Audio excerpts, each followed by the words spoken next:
You've got dads.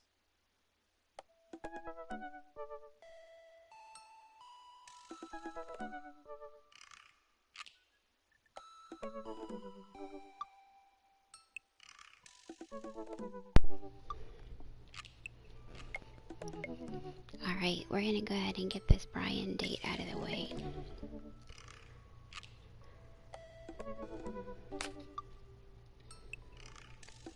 Brian Harding. Hey, I'm Brian. I spend most of my days hanging out with my awesome daughter and thinking up new ways to grow things. If you like fishing, then we'll get along. On a Friday night, you're most likely to see just how slowly I can cook a piece of brisket. If you had one thing to take with you onto a desert island, what would it be? My fishing pole. What are your turn-ons? A keen understanding of steak cuts. What did you want to be when you grew up? A fireman. What's your favorite movie genre? Romantic comedies. What's your ideal date? Deck building. What do you never leave home without? My portable fishing pole. I spend a lot of time thinking about how my daughter is smarter than I am. Right? We're gonna do the Brian date.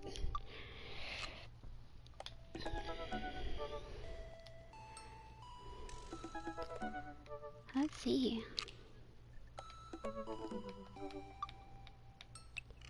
At least I was going to. I don't think I remember how.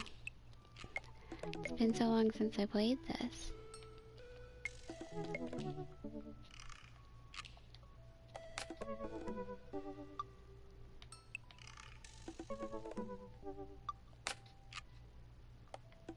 Oh, I have to message, duh.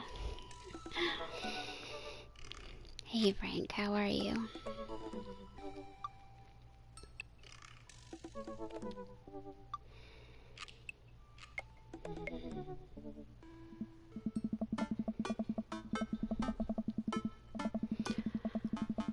Right. Man, I don't know how I feel about hanging out with Brian more, but it seems like Daisy and Amanda get along really well.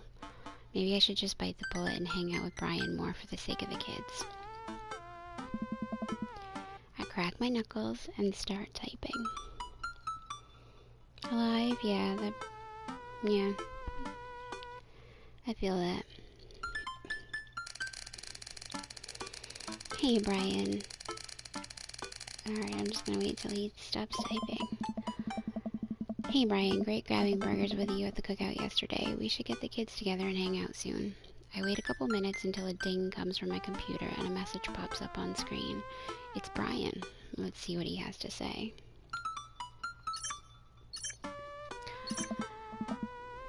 Hey, man. I always love a good burg with a buddy. We should definitely hang out. What do you think about mini golf? We could bring the girls out and have ourselves a little friendly competition. Rock on, Brian. He signed his name. That's cute.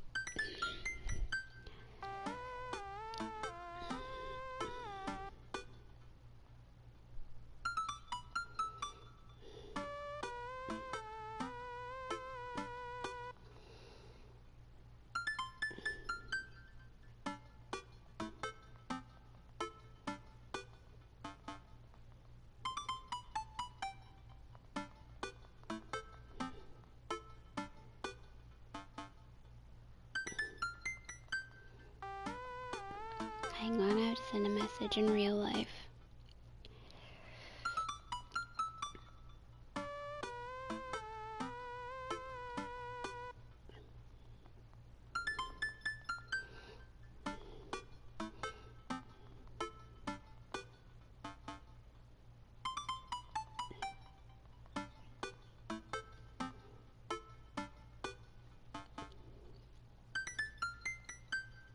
Oh, okay, here we go.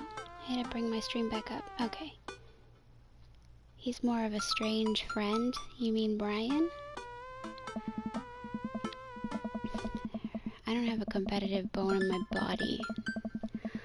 Friendly competition? This is perfect. I know Amanda and I will crush Brian in mini golf. I've been taking her to mini golf courses since she was a little kid, and I'm proud to say that she's almost better at it than I am. Haven't played mini golf in ages. That actually sounds really fun. I type back. That sounds great, man. Name the time and place. I didn't fucking read it all. Hey, Amanda. Eh? Hey, would you be up for some mini golf with Brian and Daisy? I'm a little out of practice, and I know my backswing leaves something to be desired, but I think I could keep it in the negatives. Perfect. Come on, kiddo. Let's do this. You ready for this? Alright. Arr, matey. I'm as ready as I'll ever be. Why are you talking like that? Because this mini golf course is pirate themed? I just now realized that we are indeed standing on top of a giant pirate ship in the middle of a putt-putt course. Oh. Come on, pirate dad. Won't you talk like a pirate with me? Arr, ahoy. Scurvy? Avasti, I don't see pirates, only angles. There's no time for jokes. I'll make Brian and Daisy walk the plank with my superior golfing abilities. I mean, doubloon?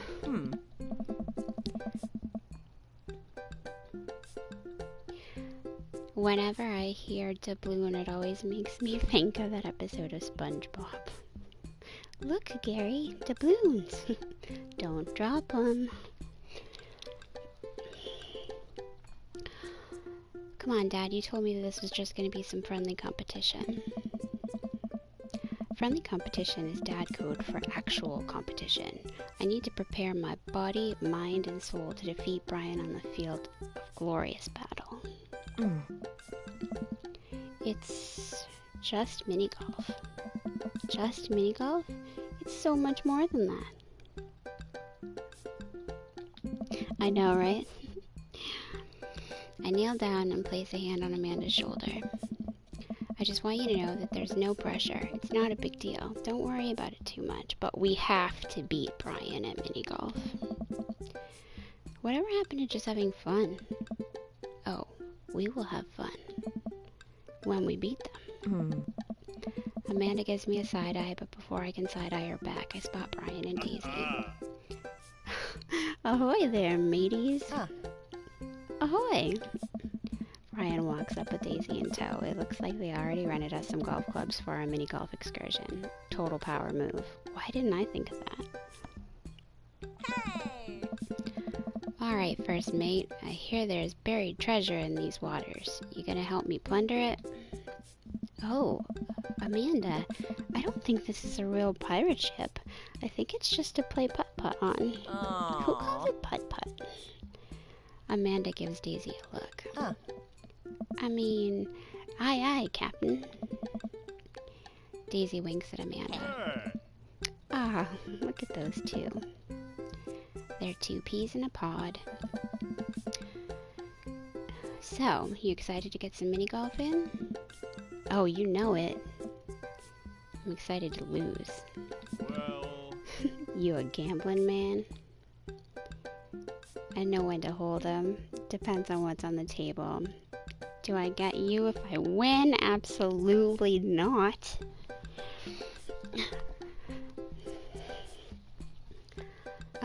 Depends what's on the table.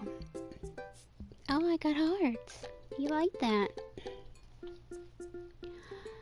What are you willing to part with? How about the loser buys drinks tonight? Alright, but how about we make it a bit more interesting? I'm listening. The loser has to mow the winner's lawn this weekend. Now that's a bet I would take. I hate mowing the lawn. Well, my yard's pretty big. Are you prepared to take that on? Is he talking about his yard? Or something else? I think you should be a little more concerned with how you're going to maneuver around my hedges. It's highly technical work, not for the faint of heart. I don't think I'll need to worry about that. I'm very good at mini golf, you know. Oh yeah? hole in one every time. This is very double entendre.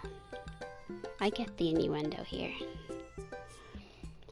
What I just said is not a true thing, but it already came out of my mouth, so I have to stand by it.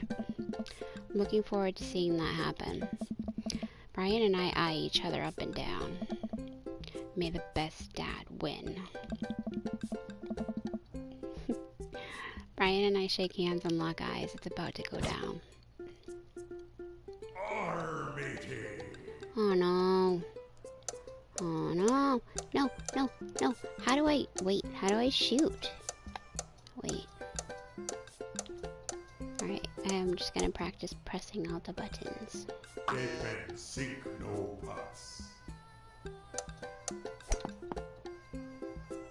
Oh, okay. I got it Dead now. men sink no pots.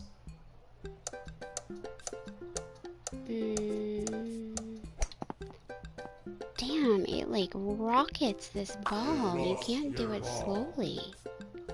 Yo ho ho and a hole Sweet. full of ball. Oh, that was dumb. Why did I do that? You've lost your ball.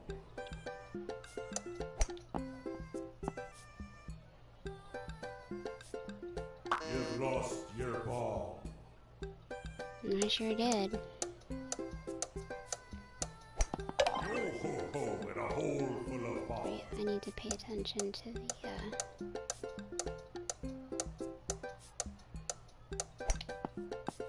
Fuck. You've lost your ball. Looks like I'm gonna be mowing Brian's lawn.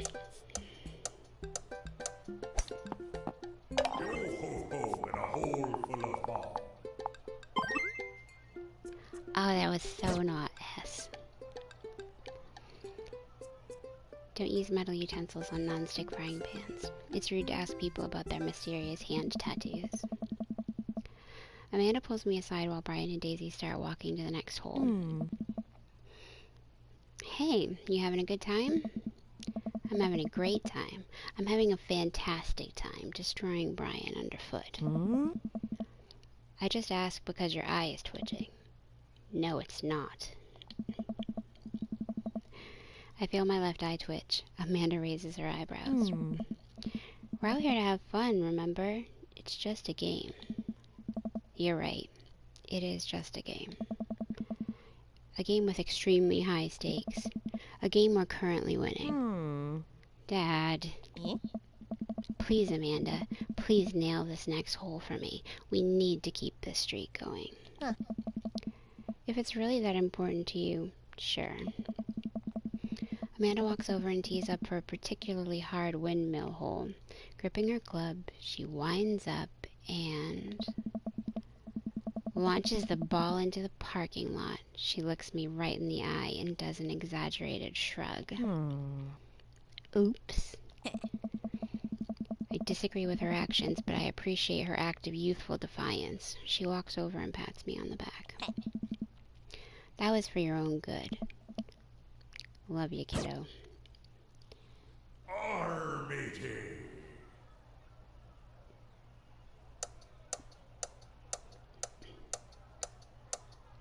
Oh no, I'm not paying attention.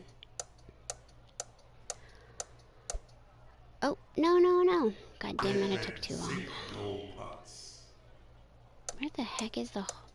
No, I'm not gonna say that. Never mind. You've lost your ball. Oh shit, I lost my ball.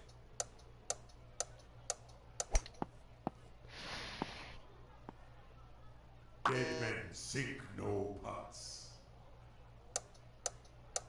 You never fucking guess I, like, got an A in geometry. You've lost your ball. It goes too fast is the problem. Motherfucker. I'm definitely mowing Brian's lawn.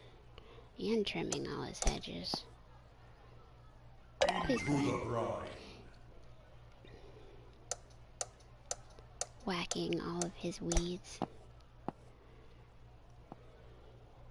Dead men That was bullshit. That was a fake hole.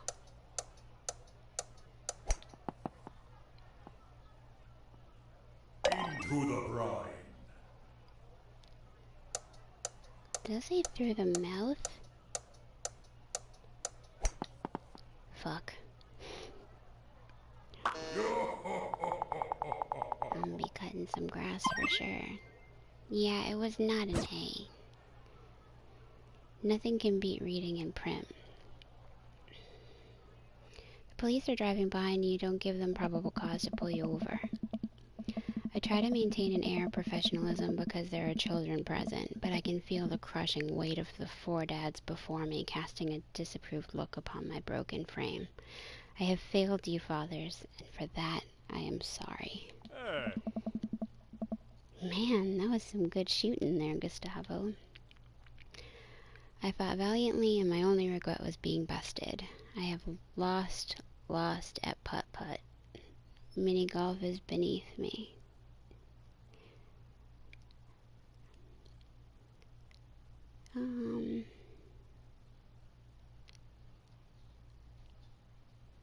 Brian will think this is funny. I'm sorry. Amanda groans. Yes. Arr, Daisy, did you have a good time? Yo ho ho, I did. Ah. We haven't even found the buried treasure yet. I think we would need to apply for a permit to dig around here. I can take Daisy home so we can get the city paperwork started for digging. You two go enjoy your night. Hey. Sounds like a plan. Gustavo, you cool with that? Sure, just don't get yourselves into too much trouble. Can do. I'll make sure we get into a perfectly reasonable amount of trouble.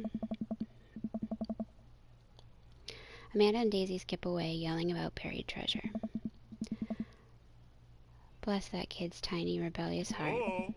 Well, guess we should hit the bar now. Hey. There's actually a tiki bar attached to this place. How about that? Sounds like a plan. Ah. Guess I'm spending more time with Brian, which I'm not jazzed about considering I just completely blew it on the putt-putt course. Okay, Dad, you can do this. Just gotta drown my sorrows in some tropical loser drink and get out of here. That's not nice.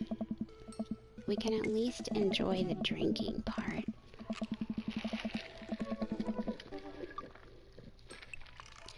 Brian and I walk into the Freaky Tiki, a kitschy island-themed bar. Palm trees adorn the walls and several fake parrots are strewn about. Ukulele music plays softly in the background. Brian and I approach the bamboo bar. Oh. 2 pineapples of hospitality, please. The bartender whips us up 2 rum drinks inside of hollowed-out pineapples. He sets them on fire and we have to blow them out before we can drink them. Alright, Brian. This is strike 1. I don't like rum. Or I don't prefer it. Usually I like to, I don't know, drink my drinks. Hey. If you don't want yours, I'll take it. And best me again? I think not. I take a sip of my pineapple of hospitality. Sorrow tastes fruity. My long care needs are very particular. I bet they are. I hope you're up for the challenge.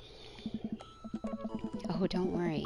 I'll bring my own salt to promote healthy growth in a sustainable environment. Hey. Oh, come on now, Gustavo. I'm just having a little fun with you. I grumble and sip more of my fruity sorrow drink. Fine. You got me on this one. While I sip more of my drink, I notice a TV in the corner. Hey, Extreme Makeover Deck Edition is on.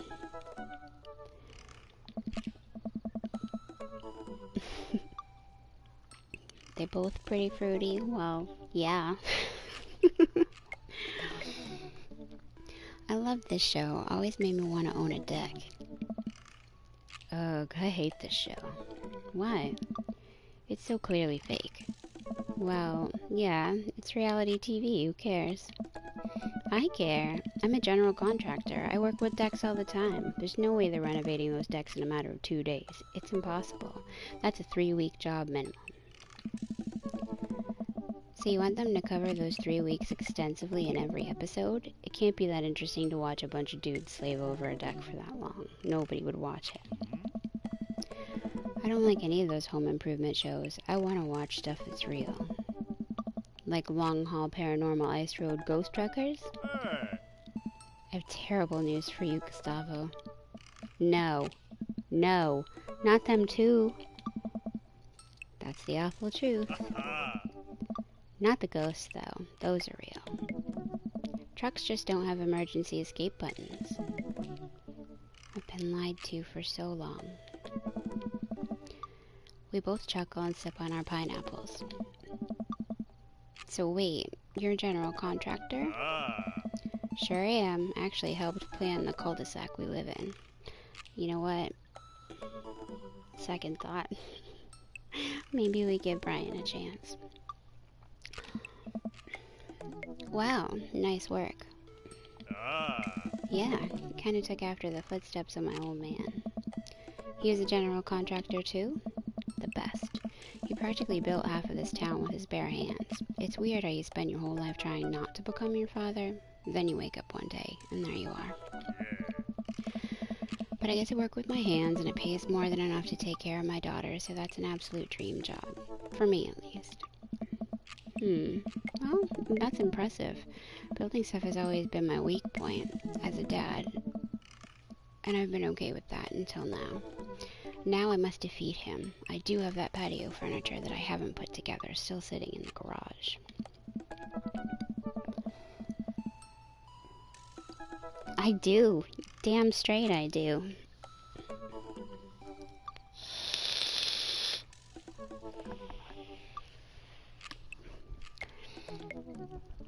Okay, maybe I should cool it with a dad competition. Gotta keep it light. Tell one of your classic jokes, ask about his daughter, or stare him down, unblinking. He loves to talk about Daisy, so... Oh, Lord! There's those eggplants. How is it that I know what to say to the guy that I'm not interested in? How does that work? So, Daisy seems pretty smart for her age. Aha. Yeah, she's a genius. She definitely doesn't get it from her old man. Ah. It's actually a little embarrassing. She beats me at Scrabble constantly. To be fair, Scrabble is really hard. I can barely make good words when I have the whole alphabet in front of me, let alone 7 letters. Oh. Brian laughs. See? We can keep things friendly here. This is perfectly pleasant. I could do this all night. Because I feel an innate need to impress Brian and prove I'm better than him, obviously. That's the only reason. I think. Let's keep it moving. Ask about his dog, complain about kids these days, or compliment his beard. What is that?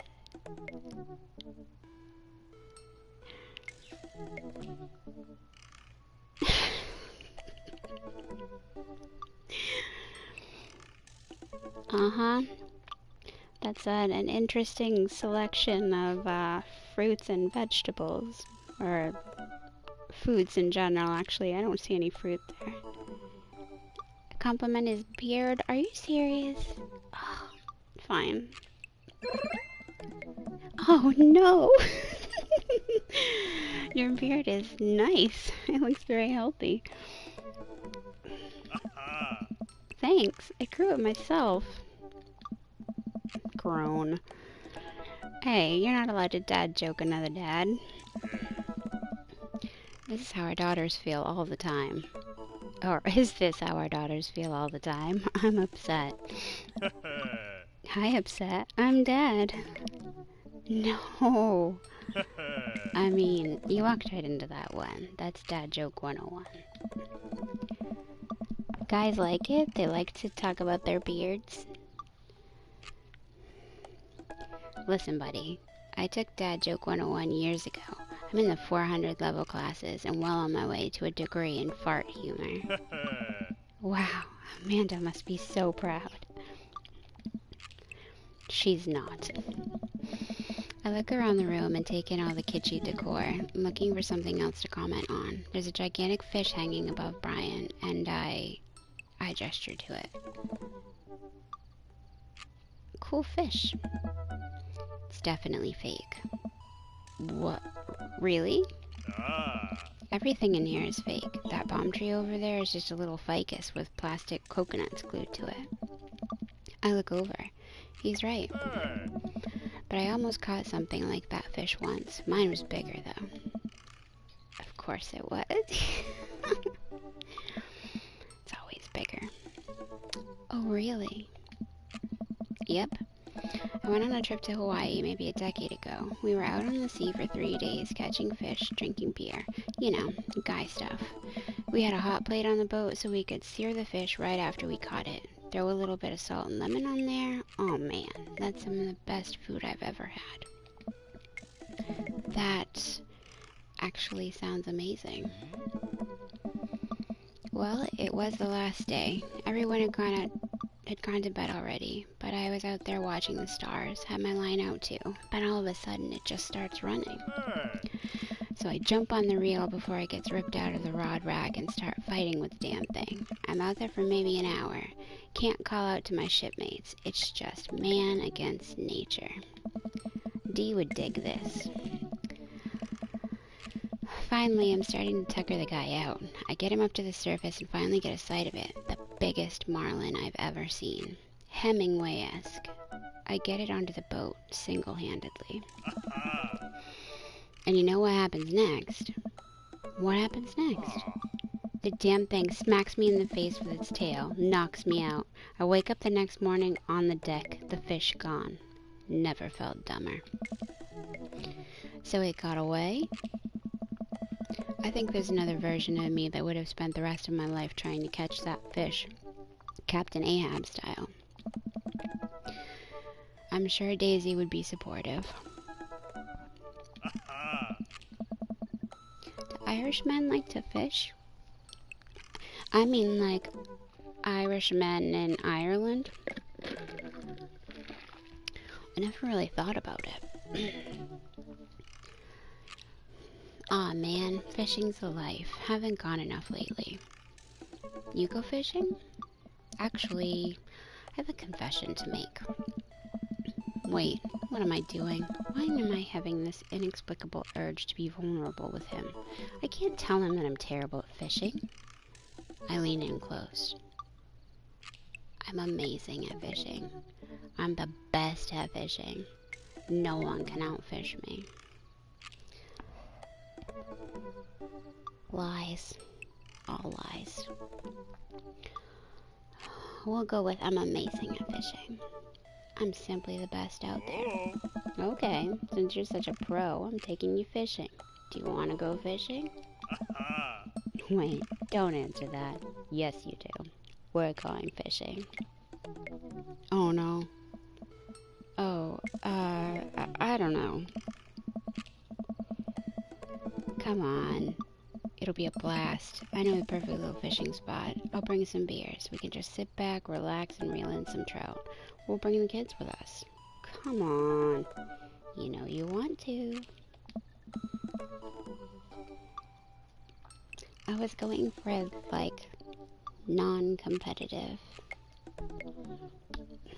If I said nobody can outfish me, then I'm just setting myself up for disappointment and defeat.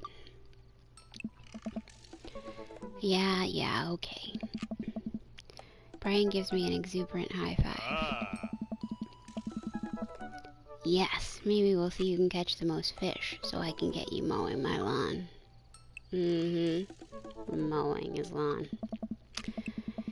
You can try to beat me, but they don't call me Gustavo good at catching fish Santieres for nothing. I am spinning a web of lies that I fear will one day consume me. Sounds like it'll be a scrap. Brian and I finish our drinks and head outside. Till next time, this is a great opportunity for friendship. I'm real excited. Or kiss my bass, Brian. Oh.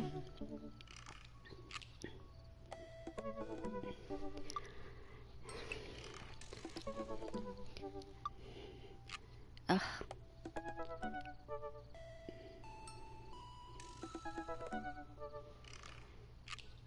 Oh, I was afraid you were gonna say that. Oh, God damn it, Frank. What the hell? And also for catching more fish than Brian. You're krilling me with these puns, Gustavo.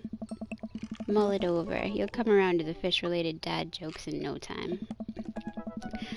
Brian extends his hand and gives me a friendly but firm handshake. I see the competitive fire in his eyes. This is going to become a whole thing, isn't it? Once Brian takes over babysitting duties, Amanda walks home with me. She immediately plops down on the couch and flips on the TV. So, how was your hang with Brian? Hang on for a sec, I'll be right back.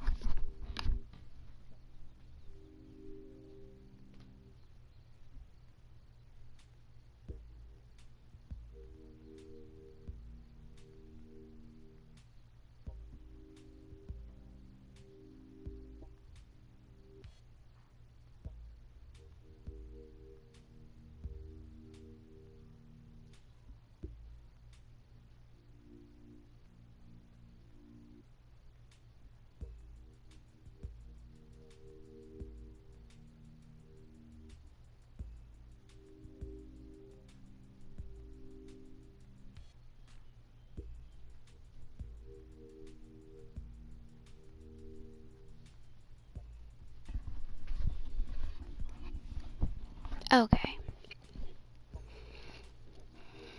So, how was your hang with Brian? It was okay. Oh yeah? He seems like a neat dude. I think so? I don't know. The guy loves a good competition. But then again, apparently so do I. What? Well, you know what? All those eggplants. What did you and Daisy end up doing? Oh, we hunted for treasure for a bit, but Daisy was really adamant about not digging without a permit, so we just watched some documentary about theoretical physics. I put her to bed and then sat around eating Brian's food. Don't tell him I said that. That's standard babysitting protocol, I believe. I really like hanging out with Daisy. She's super mature for her age. Yeah, Brian says she has a hard time relating to other kids. She kind of reminds me of you at her age. Although she doesn't bite people as much as you did. I can't believe I'm finally the cool older kid. Feels good. You gonna hang out with Brian again? That's the thing. He wants to go fishing with me. Oh. I told him I was an amazing fisherman. You hate fishing. I know. I'm kind of panicking. I'm sure it'll be fine. All you have to do is wake up at the crack of dawn and sit silently in a boat on a lake for hours on end with no promise of a tangible reward, your only companion being the fear and doubt you harbor deep within your heart. Fishing's fun, you'll remind yourself, as the world darkens around you and you wonder if it's really you staring back at yourself in the lake's reflection, or simply just the abyss. Yeah, laugh it up, Amanda. You're coming with us. It is my constitutional right to outright refuse this order. Daisy's coming too. Well, I bet I could convince Brian to bring his dog. Fine, sold. I'm in. Alright, I'm bushed. Gonna call it a night. Don't stay up too late, okay? You got it, Pops. I'm gonna get like an S on this date, I know it.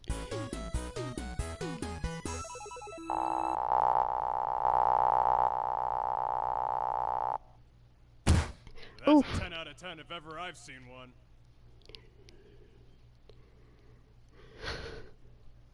The manly voice.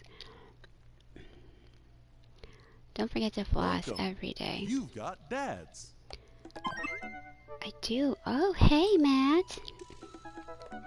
Got a message from Matt. Hey, Gustavo, what are your feelings about poker? Is it strip poker? Beyond hardly knowing her. Poker? I hardly know her. There it is. Well, good talk. Wait, I actually like poker. I just saw the joke and I had to take the shot. Please, Matt, I'm a dad. I'm contractually obligated. No, I get that. Anyway, we've been playing weekly poker games and I figured I should send an invite your way. That sounds great. I love losing money. Cool, dude. See you soon. Lose that money. Sleep is important. Make sure you're getting enough.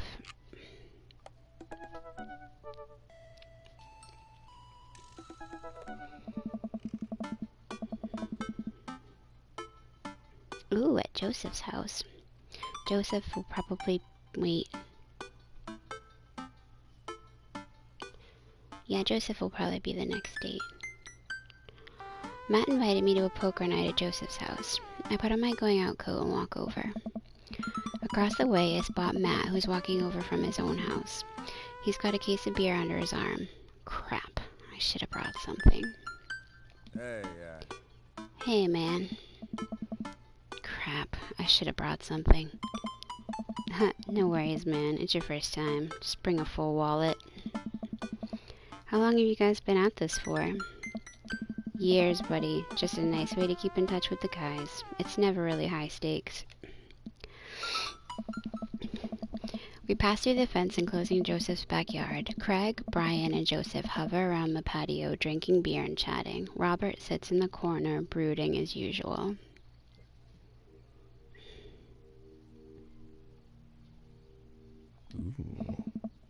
Gustavo, glad you could make it.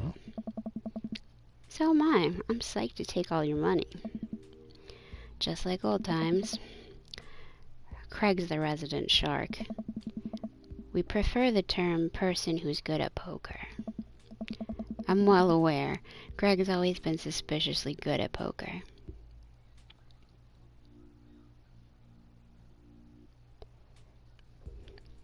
I'll have to take a look. Are both of those free? I mean, it doesn't really matter, even if they were a couple bucks. Are you still as terrible as you were in college? Poker face, tell the truth.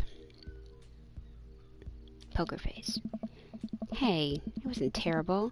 I'm not bad at poker. I'm definitely good at poker. Everyone stares at me. Okay, maybe that was a little defensive. Okay, I'm bad at poker. There's no way you're as bad as Joseph. Joseph shrugs. Oh. This is basically my teething? What is that word? I'm giving back to the community. Plus, I'm happy to just sit here and eat all of Brian's snacks. Hey. Guess who brought pigs in a blanket? Oh. Not Greg. Hey, my chia seed and granola energy balls are just as delicious. Hey! Maybe Craig is meant for me.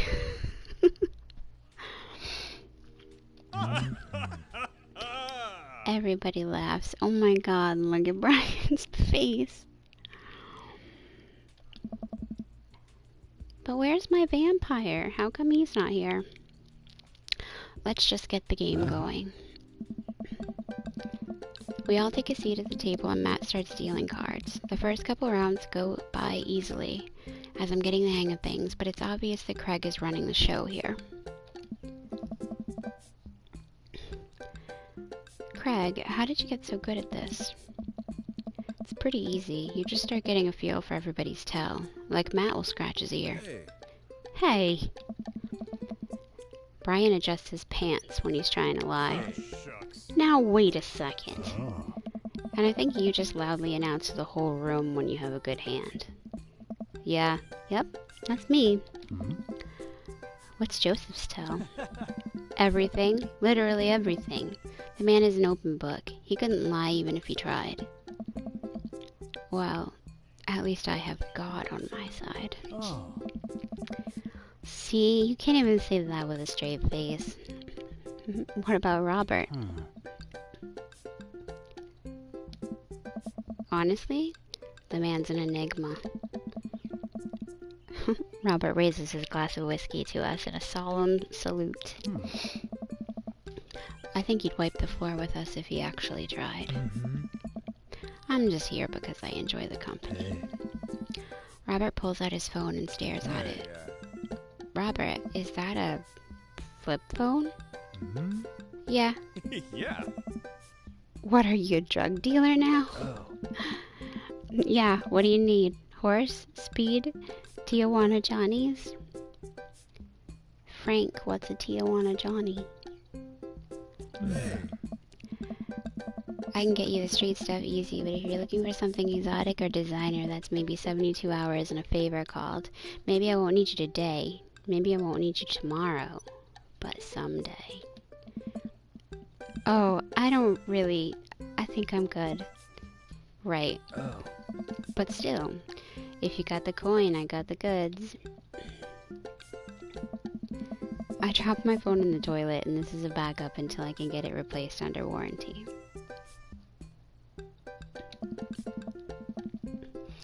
Everyone murmurs their sympathies. We've all been there.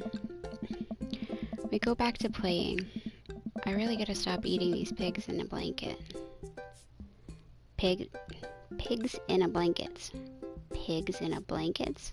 I don't know, but they're very good. I think there might be cheese in them. Huh? Oof.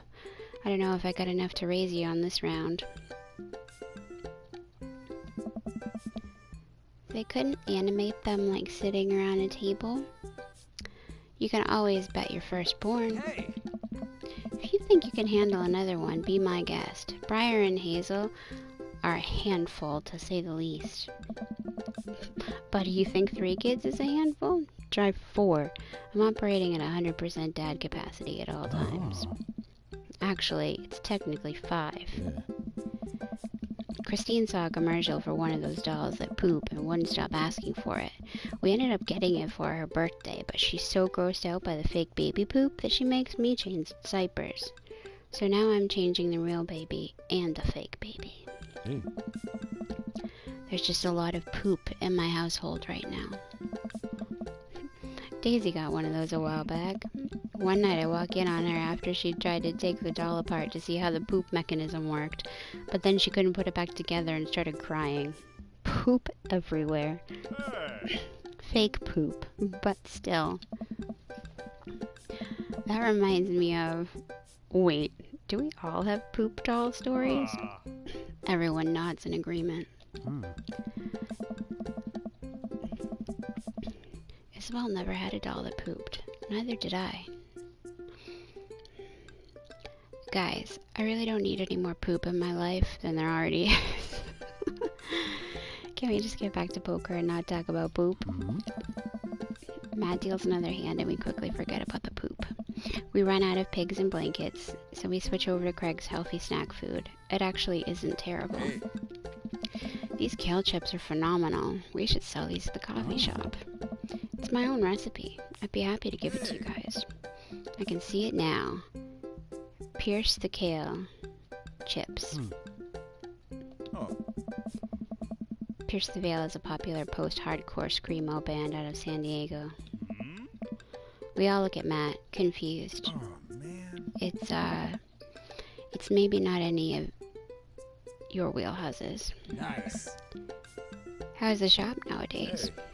Busy as ever. I'm toying with the idea of hiring on another person to work the counter, but I haven't found a good candidate. Hey. If Amanda's looking for a summer gig, let me know. That's really nice of you. I think she's been burned too badly by coffee shops before. Literally, not figuratively. Hey. Matt cocks his head to one side. I'll ask her, though. We get down to the final hand of the night, and it's Craig in the lead by a landslide. Joseph has long since lost all of his chips and is taken to tidying up, refusing any help from the rest of us. Brian deals us all cards. So what's it gonna take for Robert to give a damn on this round? Robert looks up from his half-empty glass of whiskey. Do you really want to unleash the beast? Oh, yes. Well, now I'm curious. I had a long history of being a gambling man, but I'll only do it if you make it interesting. None of this penny chip nonsense. I got a Lily's 18-year single bun sitting in my closet right now. Was saving it for when River turns 21, but I'm willing to put it up as collateral. Oh. Now you're talking my language. He throws the keys to his truck on the table. She's seen better days, but she can still pull a tree trunk out of the ground. Nope. Myself and everyone else at the table immediately folds. Deal the cards, Bry Guy. Are you guys sure you wanna... You heard the man. Deal. Brian deals the next round of cards. Craig stares daggers at Robert, who casually sips his whiskey. Is Matt in on this round? So I know what you might be thinking. Robert put his old workhorse up for grabs, his only mode of transportation. At times in his life, his only home. How could he be so sure of his abilities in gambling? I'll tell you right now, Craig. I wasn't always like this. I was a lot like you. Smart, talented, cocksure of my own luck. Great biceps. But it didn't last long, though. I lost everything in a game of Pai Gow in the back room of a Shenzhen tea house on what I thought was a 3-day business trip. Everything gone. Clothes, money, identification, you name it. I woke up in a ditch. I don't know how to pronounce that. And had to make my life new from there. It took me 3 years to beg, borrow, and steal my way back to American soil. And in those 3 years I saw the greatest depths of human fear, love deeper than I ever had, and lost it all many more times over. I've seen my own death, Craig. I know how I die. It's not like this. So let's make this more interesting. Robert produces the deed to his house from his jacket and tosses it on the table. All I have and all I am. Are you prepared to go the distance?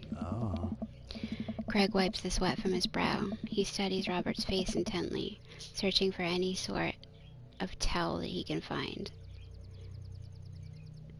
Robert casually sips his whiskey again. Craig, I fold. Everyone erupts.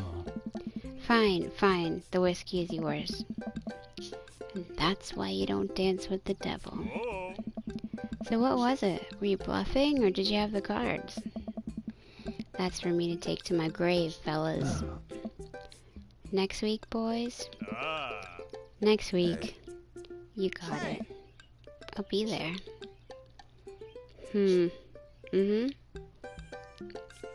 Sure thing.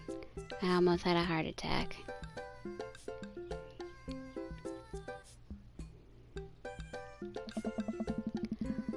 This has been very relaxing, and I sincerely doubt I will wake up in a cold sweat thinking about it tonight. Keep working on that poker face, Gustavo. We all say our goodbyes and head our separate ways.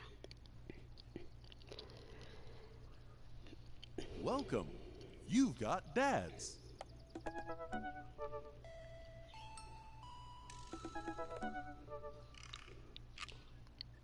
So who do we... Oh no, okay, we still have Craig and Joseph.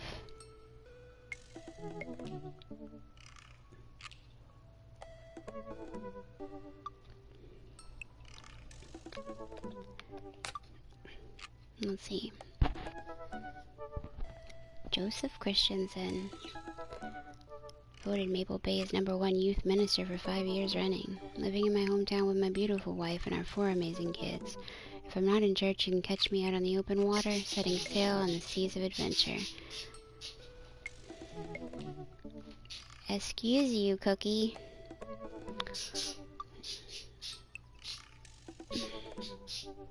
Damn birds. I love playing guitar and crushing my kids at Candyland. On a Friday night, you're most likely to lead the community in a fun mixer. If you had one thing to take with you onto a desert island, what would it be? My sixth string? What are your turn-ons? My loving wife. What did you want to be when you grew up? A ship captain. What's your favorite movie genre? Feel-good movies. What's your ideal date? Lovely night on the town with my wife. What do you never leave home without? The good book. I spend a lot of time thinking about how I can be a better man, husband, and father.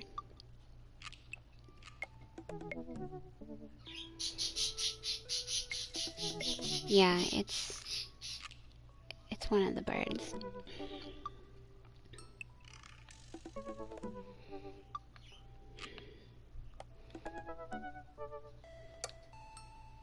We'll send Joseph a message. We're gonna save Craig for last.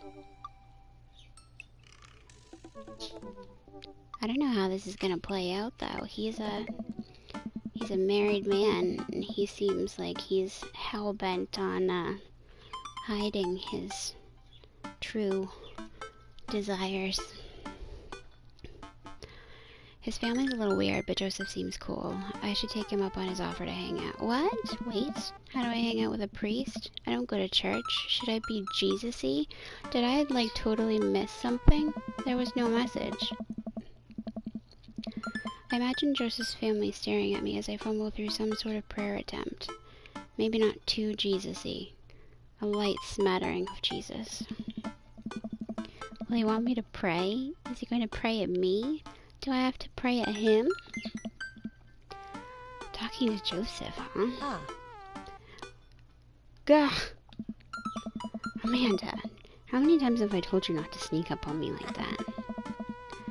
I selectively ignore it every time you do, Pops. Amanda looks over my shoulder at the screen.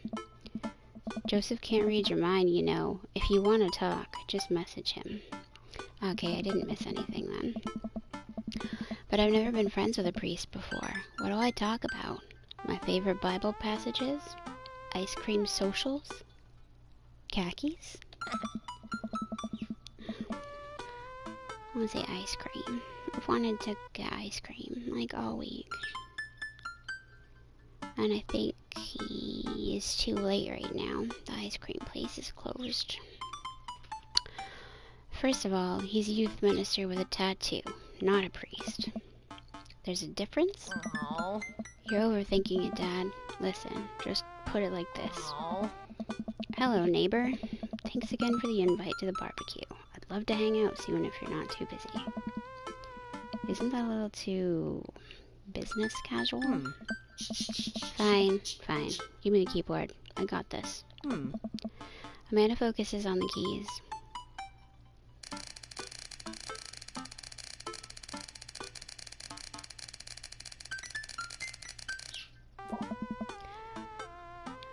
Hi, Joseph. It was great meeting you and your family. I'm still new around here, so if you'd like, I'd love to hang out and get to know you. See ya. The smiley is a nice touch. Almost immediately, I receive a response. What do you say? Hi, Gustavo. If you're not doing anything in a bit, the kids and I are baking treats for the church bake sale today, and we'd love to have you over. It'll be a blast, so let me know. Joseph. That wasn't so bad. He uses a lot of exclamation points. I'm more concerned about him signing his name with a tilde? Is that what that is? I use that sometimes, a little wavy line.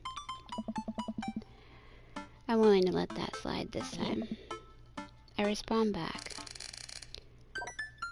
Sounds like fun, Gustavo. Great. Come on by the house as soon as you're ready. We'll be here. Well, guess I'm doing this. Save a brownie for me?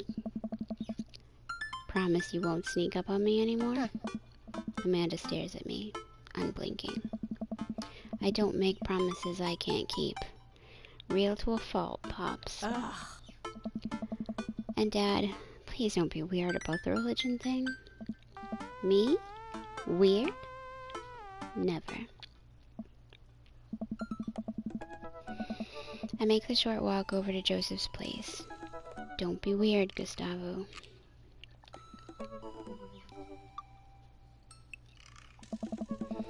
But what if they hang up a bunch of crosses? Or collect the little porcelain babies? What if they're all praying? Do they pray before dinner? During dinner? Over the porcelain babies? The door begins to creak open. A shadowy figure obscured on the other side. Who's there? Gustavo? The door opens the rest of the way. It's Joseph's eldest. What's his name? Hey. Hey. Oh, shit.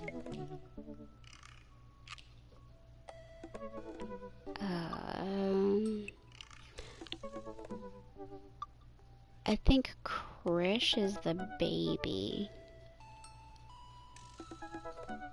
Oh. I could cheat and Google it. No, Krish is the baby. It's either Christian or Chris.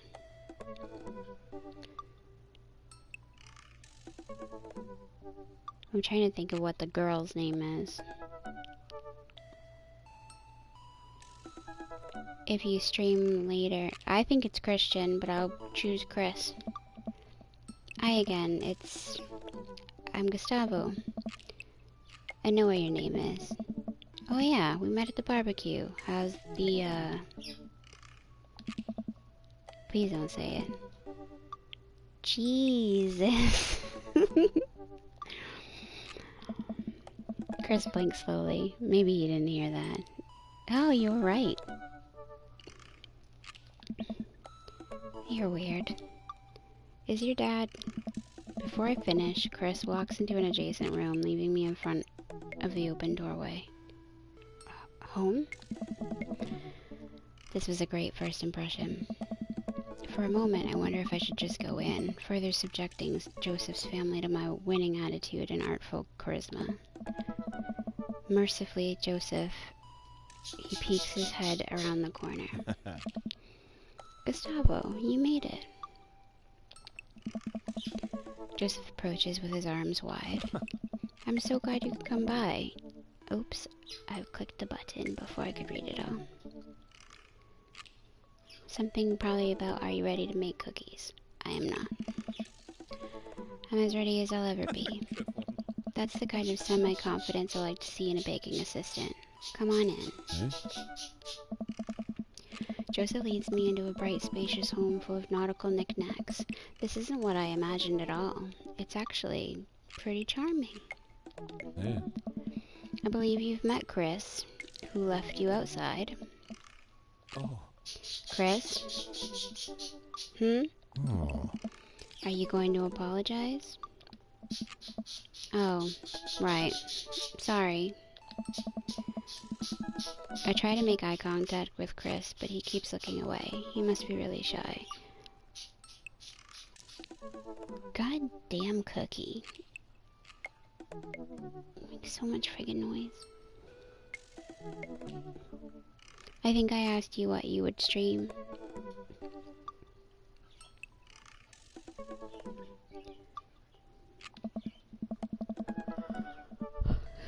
It's alright. Next time, just be a little more inviting to our guests, okay? Sure. Chris seems to relish the chance to escape the conversation and quickly vanishes into his room. Joseph turns to me apologetically. Don't take it personally. Chris likes to keep to himself. I mean, we didn't start off on the best foot in the world. Plus, being the eldest in a big family can't be easy. Oh. We try to cut him a little slack where we can. Ah, okay. Christian's one of the creepy twins. And here are the twins, Christian, Christy. Say hello to Gustavo. Hello, Father. Hello, Gustavo. Oh. Kids, come on. Dial it back on the creepy twin shtick. Creepy twin shtick. Egg them on. We should get into baking. Hey, Andy. Oh.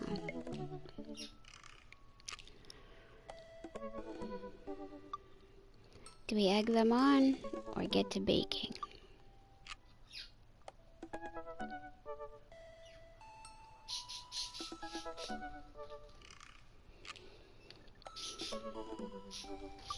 I don't know. Joseph asked them to stop, so if I egg them on... I mean, I suppose I'll do it. Can you two say, "Come play with us, Danny"? Oh no. The twins stare up in unblinking unison. Come play with us, Danny. Oh. Joseph covers his mouth and looks away, but he's clearly holding back a big laugh. Damn, Frank, you know, you should be doing the dating, not me. You got all the answers. You know all the moves. Oh, and now I'm getting the full name from you too, huh?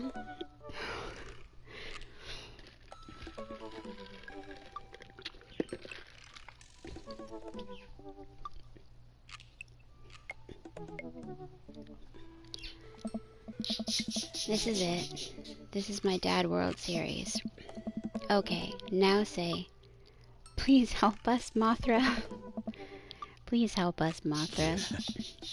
No, I can't take it. Joseph is trying his best not to break in front of his kids. The twins seem to be catching on and look eager to bust their dad. But can we keep it up? Go with something creepy, go with something obscure.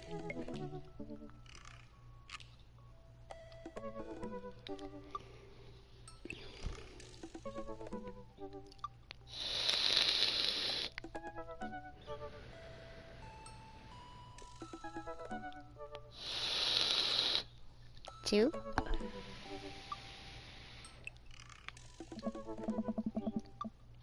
Now say, "He who walks behind the rose." Oh, I know that one. Pretty sure. The twins tilt their heads in confusion. Uh-oh. He walks? He who behind some rose? The room is silent, besides Joseph absolutely losing his mind. That last flub really sealed it. Children of the Corn? Really? Yay, I was right. That's what I thought it was. Although that was kind of easy. I wouldn't call that obscure. Is that not mainstream? Am I off my game something fierce today? Great job, guys. We're scary. I was very scared. Joseph can't take it anymore. Despite his quiet protestations, he's laughing pretty hard into his hand, and the kids giggle with him. The twins, obviously pleased with a new arsenal of spooky weapons, leave the room to terrorize the rest of the community. My work here is done. Yeah. I'm going to be hearing those lines for weeks. Next time we hang out, I'll try to teach them some lines from The Thing. Alright, so it looks like we've got a bit of a troublemaker on our hands. You think you can out-trouble a career pro? I don't know about... I'm suddenly interrupted by a loud crash from the kitchen. What now? That doesn't sound good. Christy? No one responds. Joseph furrows his brow and motions for me to stay where I am. Wait here a minute. Joseph rushes into the kitchen. I remember this with Amanda. Half of fatherhood is trying to keep your kids from finding creative ways to kill themselves, and he's got 4. Talk about worry. I take a seat on a surprisingly pristine couch and twiddle my thumbs. I love that little octopus.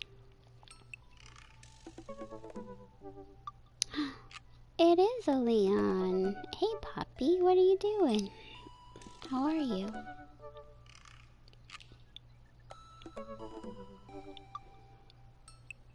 I was gonna message you, but I figured that you'd probably be busy. It's Sunday. Your shows are on. Do I examine the bookshelf, examine the coffee table, examine the floor, or head into the kitchen? I say bookshelf. What do you say, Frank?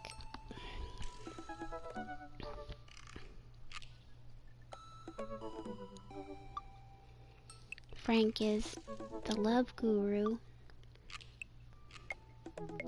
Good morning, sunshine.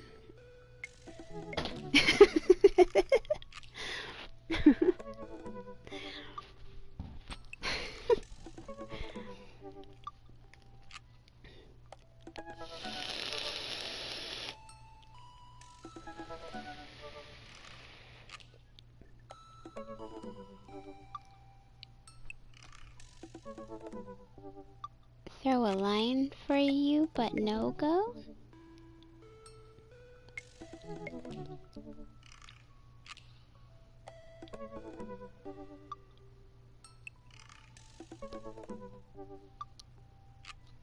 A motive for murder? What's that? That sounds like some band I like.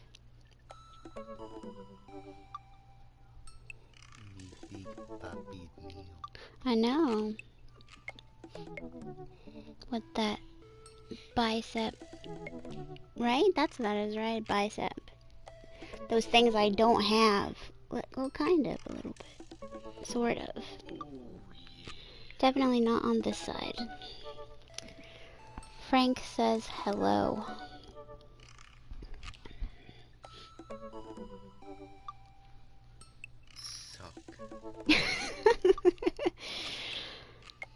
It's a true crime podcast on... Oh, okay. I'm examining the bookshelf. It's a pretty sturdy wooden bookshelf. It looks handmade. Did Joseph build this? There's a big stack of what look like travel magazines. Hyenas of the Serengeti, the underwater mysteries of the Antarctic, and on and on. Seems like Joseph really loves a good adventure, unless this is a Mary thing. Who knows?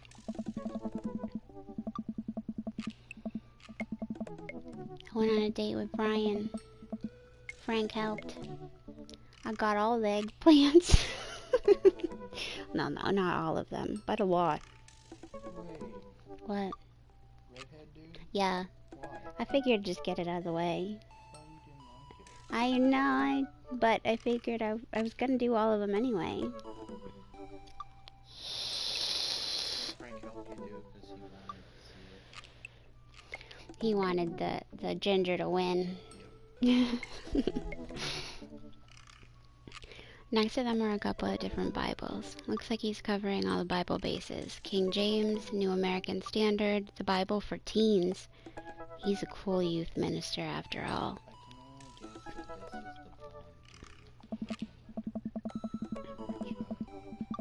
Yeah. He's the pastor. Pastor that ain't so Christian. Yeah. On a higher shelf there are a bunch of old romance. I can't even fucking talk. Romance. On a higher shelf there are a bunch of old romance novels. Judging by the wine stains, these must be Mary's. The newest ones look like Hot Body Johnson, Sex Detective. The 8th installment in... Wait, this is a series? Examine the coffee table, examine the floor, or head to the kitchen. Yeah, she is.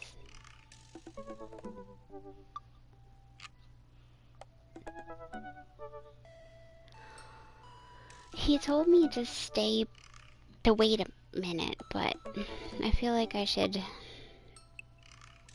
maybe head into the kitchen.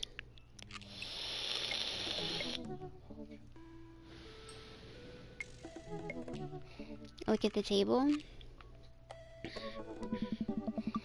There's a couple cool knickknacks on the coffee table in front of me. Hey, a cross. Hey, another cross. This one looks a little different.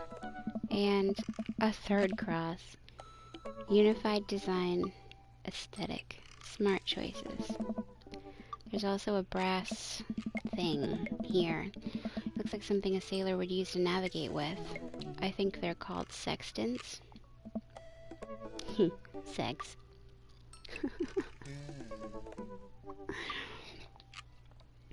Examine the floor, head into the kitchen. I know you're gonna say examine the floor, so I'm just gonna do it. Well, you have this many kids and things are bound to end up on the floor, no matter how hard you try to keep it clean. I mean, your cousins could fucking destroy a room in a heartbeat. I don't remember you and your sister being that bad. I spot a terrifying cloth doll that appears to have had both arms pulled off several times. It's been stitched back together a lot. I bet that's the work of the twins. The tag says CNC. Of course. Yeah, you missed the twins. It was cute. I saw the twins before, fucked up. Yeah, but they were here at the beginning of this. I set that down and spot a houseplant. Hey, little guy. Keep being you, tiny houseplant. I spot one last thing on the floor next to the houseplant. It's a silver necklace. Wow, this looks expensive for something casually tossed on the floor. If there's a story here, it's none of my business. It's been a while. I guess I should go in the kitchen and see what's up. Oh. I walk into the kitchen to find Joseph holding Christy in one arm. She seems a lot calmer than she was a minute ago. I raise an eyebrow at Joseph. The twins are a lot more manageable when they're separated. Where's Christian? Hi. He ran off. Christy dips a spoon into the brownie batter and gives it a taste. Dad, it's too sweet. You're too sweet. No, I'm not. You're so sweet we might have to water you down with spiders. Oh no.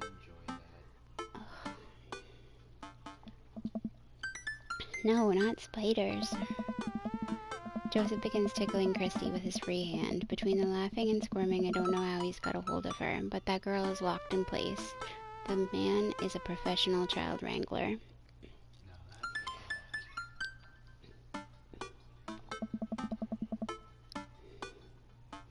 Dee's on, like, well, I don't know how much he's been playing on his own offline, but at least his 4th run through.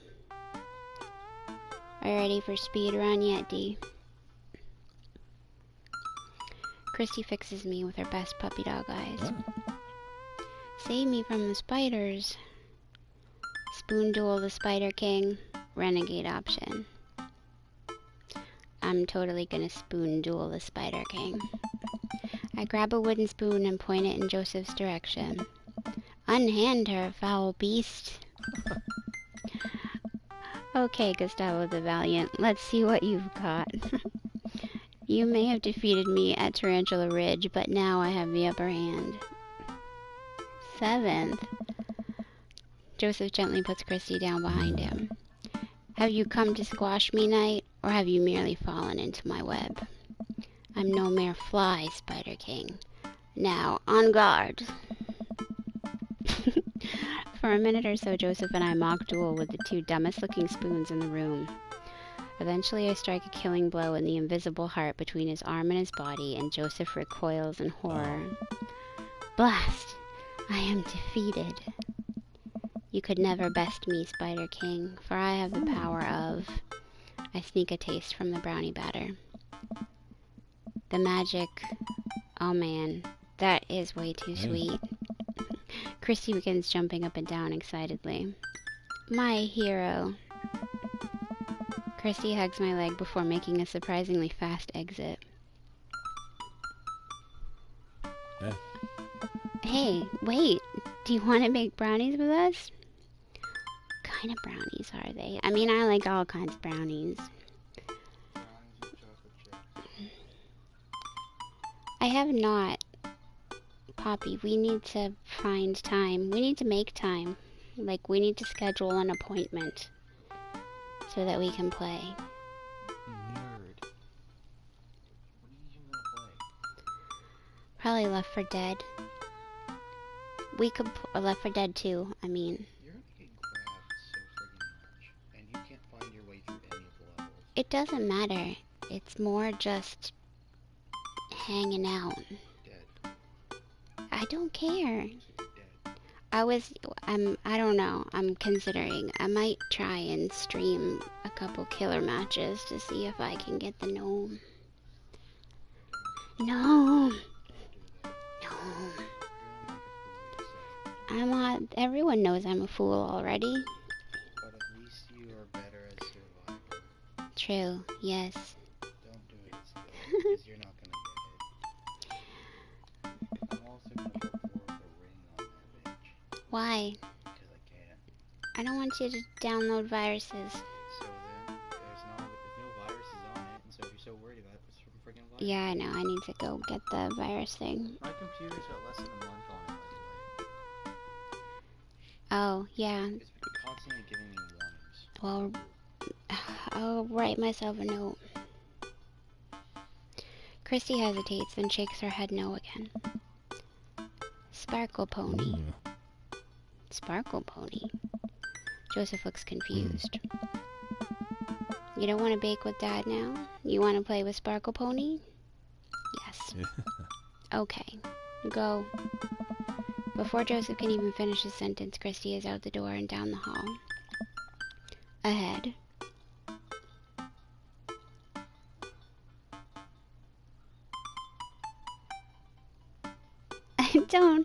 I don't know if I want to know what he means by that statement.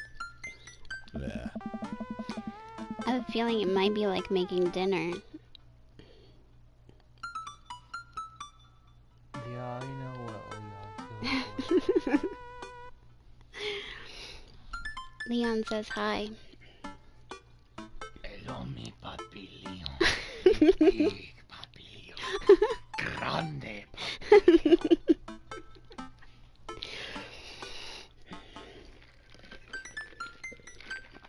Wow.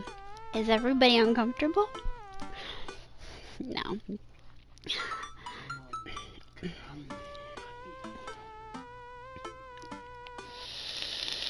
Leon would know what that means. You don't.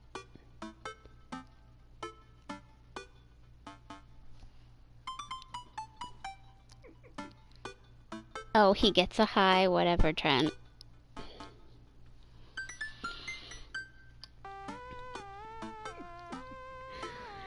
Joseph sighs deeply as he stares into the chocolate batter. He tastes it again, face twisting.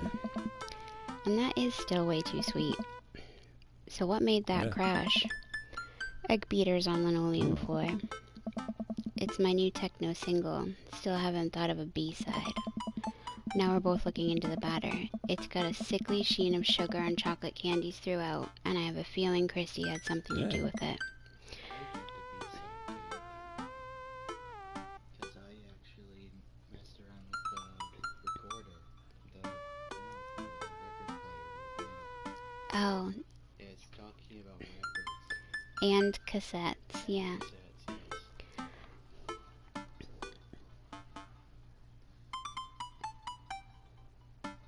Aw, you're too sweet. He doesn't know you at all. Nah, he's a good boy. Did he hear me? How did he not hear you? I don't know. They can. I'm pretty sure they can all hear you when you're. D. D just laughs. No. What? What? I should have known. That's Frank. We need a fresh start. Oh, yeah, like I said, I'm not really a baker, but don't even sweat it. The bag came with instructions that have mysteriously vanished along with my daughter, so we'll probably be fine. Probably. Yes. Yeah, probably. He certainly looks confident. Alright, Gustavo, you've baked a cake from a box before? Once. How hard could this be? Now grab a spoon and get ready to rock.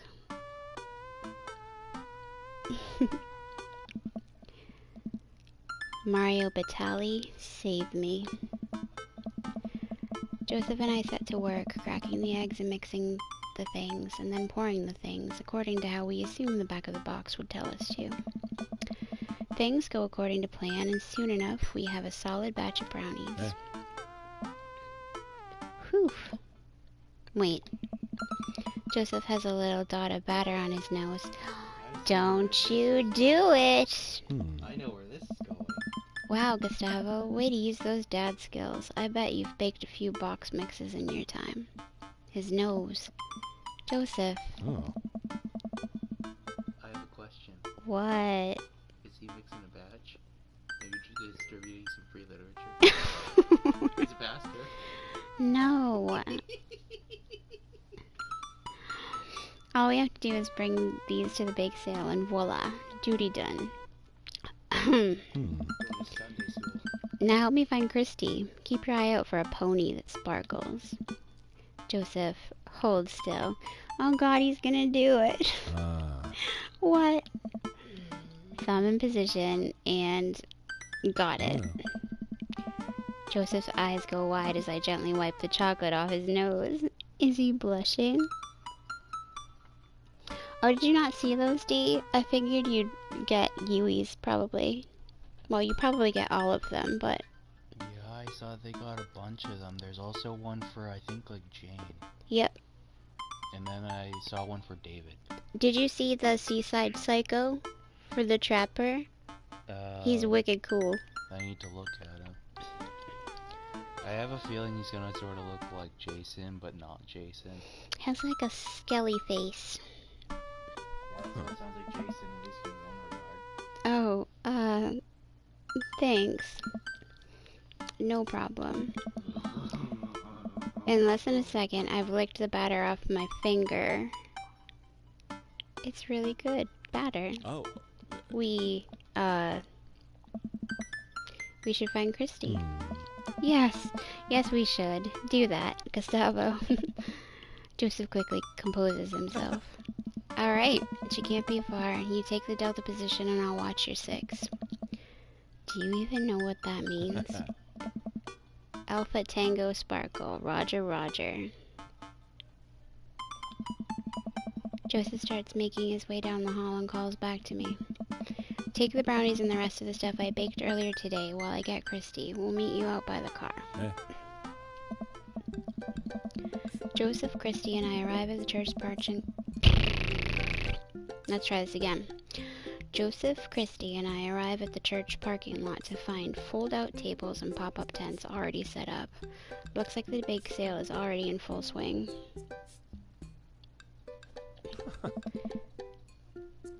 Wow, this place is packed. Is this packed? There are a few people milling around. Must be a value pack. If you can count a city's population on your fingers and toes, this counts as packed. Point. Christy rockets out of the car and into the lot. Is she running on jet fuel? I want to sell brownies. Okay. Let's get set up. I want to see Mom. Hi. It is Joseph, yeah. She's down by the other row of tables helping out with another group. Wanna go over there and tell her I said hi? Mom! Christy zips off immediately. Joseph seems unconcerned. Does she always run that fast? Yeah, and I can only catch her half the time. These knees aren't what they used to be. I bet they're not. I remember when Amanda was her age. I couldn't get her to sit still for 5 seconds. Yep, great age to deal with. While Christy is gone, Joseph and I arrange all of our baked goods on the table and settle in. So, are we allowed to eat any of our own goods? Look, if I don't see nothing, I don't say nothing. The man upstairs has strong feelings about snitches. I thought that was against the whole deal with the Crusades. Does he actually? Eh? Joseph shrugs. He eats brownie. It looks like some of the other stalls are selling drinks, little handmade crafts, and other sweets. Whoa, someone brought a soft serve ice cream machine? I gesture to it. How are we supposed to compete with that? It's probably Brian. Oh. Yeah. Please, this isn't my first time to the rodeo. The bake sale rodeo. I bet he's been to a lot of rodeos. There's actually no rodeo here. It's just a bake sale.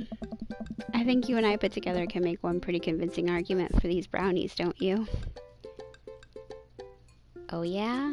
I hope so. Or sneak another brownie to ease your fear of public interaction.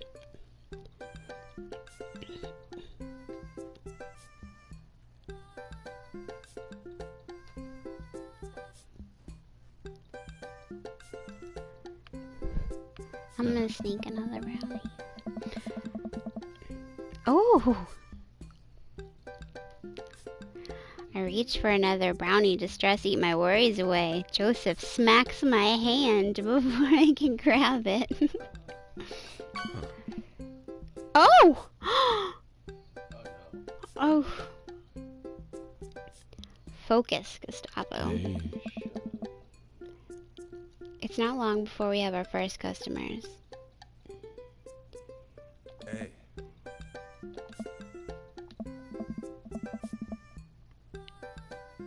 Matt, Carmencita, great to see you guys out here. Hey.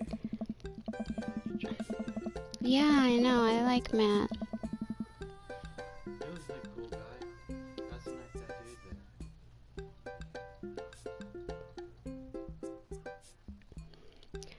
there. Happy to support a good cause, plus, you know, as the owner and proprietor of the Coffee Spoon, an establishment that specializes in baked goods, I have to scope out the competition.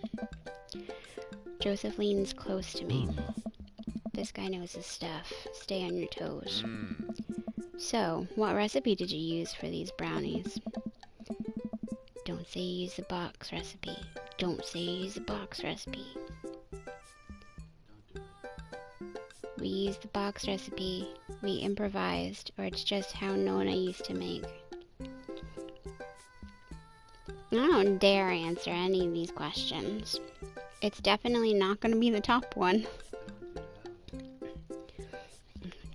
Joseph will hate us. Not that I should care. He's married. I don't mess with married men. In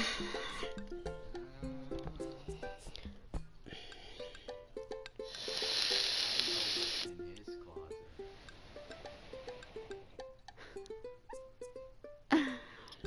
I have to tell you an interesting piece of information later. Just how interesting. 3. Let me tell you a story, Matt. The way they made brownies in the old country, yeah, that was all thanks to Grandma Santier's. Travelers from afar and wide make the I can't talk anymore. Travelers from far and wide would make the pilgrimage to her sleepy little town simply to be amazed by her masterful use of chocolate. All that knowledge, all that experience, it was passed on to me. Sure. Joseph leans over again to me.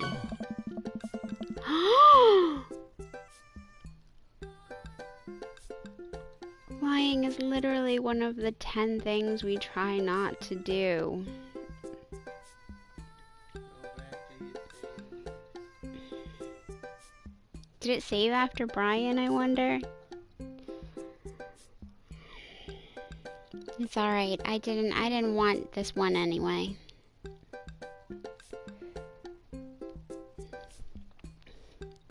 Hey. Damn. Frank, you gotta get back on it. Help me here. Or actually, I can't help. I can't ask for Frank's help with Jesus. Alright, we'll take 2. Actually, we'll take 3. I ring them up and high-five Joseph as our happy customers walk away. See? Not so hard. Yeah, I'm hot off the good feelings from the last sale. Who's next? We sell brownies to a bunch of people I don't recognize, but who clearly know Joseph. Eventually another familiar face pops up. Gustavo! It's Brian. Yeah, obviously he loves brownies. Close enough. Can we interest you two in any of our fine sweets and treats? You sure can. I bet I could eat 10 brownies. Must resist urge to be competitive. I bet I could eat 11 brownies.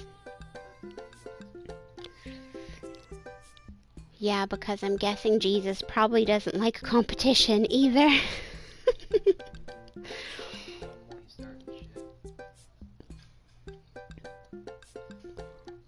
Oh, is that it, Frank? You knew I didn't want this one?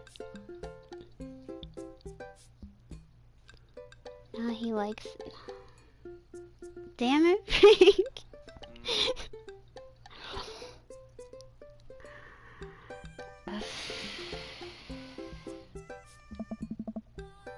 So we'll put you down for 10? Better just make it 2. 1 for me and 1 for Daisy. Coming right up. You excited for youth group movie night, Daisy? Why? I can't talk anymore.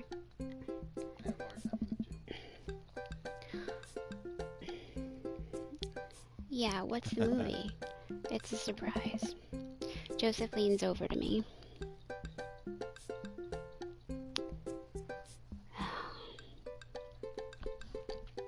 Hi, Rob. Oh. It's the Fast and the Furious. Really? Eh? If you think about it, there's some heavy religious undertones. Man, it's been forever since I saw that movie. Oliver. Yeah, he can. Absolutely not. Get down.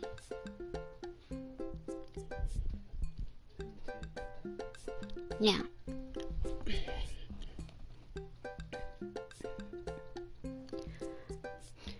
Joseph hands a baggie to Daisy. I made sure to give you guys the edges. Clearly the superior part of the brownie topography. Thanks, Joseph. What are your opinions on that? What is the best part of the brownie? Or what is your favorite? A corner? An edge? Or a middle piece? Yeah, I personally don't think there are any bad parts of a brownie. Our 2 customers walk off with their purchases. Joseph and I survey our stock.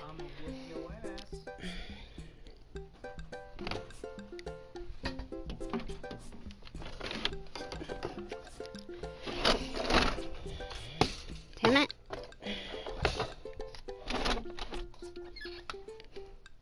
Good enough.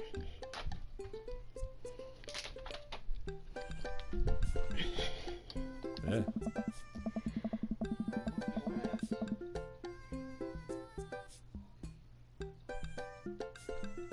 Middle edge. Solid choice, because you get a little bit of the chewy, crunchy, and the nice, soft middle. These are selling pretty hot. At this rate, we'll have enough money to pay for a new paint job on the church pews in no time. Wait, what happened to the pews? Ernest spray painted his rapper alias onto them. Young Steinbeck. I would have gone for young man in the sea, but I can respect that. Speaking in ministerial terms, Ernest is hard to reach. In father terms, Ernest is kind of a turd. That's Hugo's kid, isn't it? He can't get out the window now, it's fine. Yeah, but he doesn't need to be picking at it for the next fucking hour. Being a cool youth minister seems like a lot of work. It is, but it's worth it. Although, sometimes I wish... Never mind. What? It's kind of silly, but... Do you ever wish you could just drop everything and go lounge around on a beach somewhere in the tropics? Drink fruity blended beverages, fall asleep on a hammock. You know, basically live out a Jimmy Buffett song. Every day. Joseph. I think about this every single day of my life. This man is me.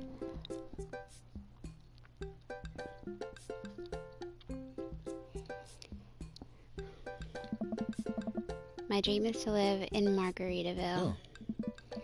One day, my friend. One day we'll be on island time.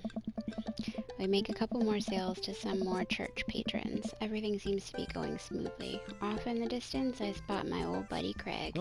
Craig is never far.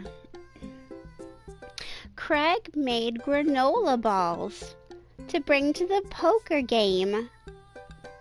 He might be our soulmate after all. Yeah. He's gonna be a hard sell. Craig's a fitness man. I think he comes to these bake sales to test himself, to see if he has the resolve to refuse processed sugar. Are you sure you're ready for this? We go way back. I got this. Craig jogs up to our table with Briar and Hazel in tow. They're each finishing an ice cream cone, so it's unlikely we're gonna sell them on brownies, too. Are you fucking kidding me? Kids will eat ice cream, brownies, cake, cookies. I put them into a smaller container because I've eaten like half of them. Yeah, that's all. Yeah. That's all that's left. I did. I gave some to Nana. I had that container. She came over the other day while you were asleep. Okay, good. Because I would feel really bad if I ate that whole container.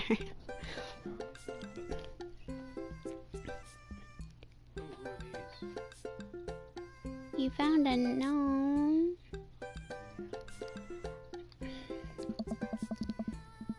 Probably won't be able to sell to the baby. She's impossible to read. It all comes down to Craig. Hey, bros. Hi, Uncle Joseph. Hi, Amanda's dad. Would you be interested in one of our delicious homemade brownies? I don't know. Remember that one time? You can't spell diet without die, or tempt him. I don't know if Preach Man is gonna like temptation. It's a sin. That's true.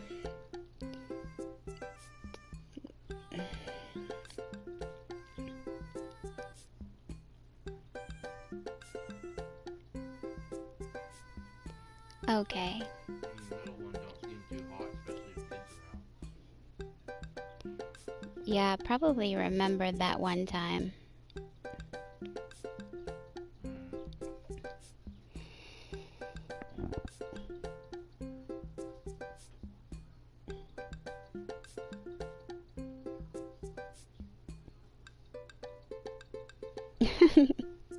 Boy on boy action. Hey, Craig, when we were freshmen, remember how our next door neighbors pranked us by switching out our laundry detergent with dish soap and how the washing machine exploded with suds?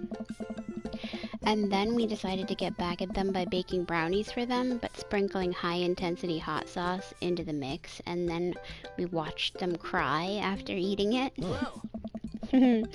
I feel bad, but we had to clean up the laundry room ourselves. Anyway, these brownies are like that, but without the hot sauce. Maybe you should get one more for old time's sake. I don't know. Craig thinks for a second. Well, girls just won a game. You know what? We'll take one for each of us. Hey. Even River? Oh. I'll eat hers. find yourself a deal. Whatever, Joseph. Put your fucking eggplants away.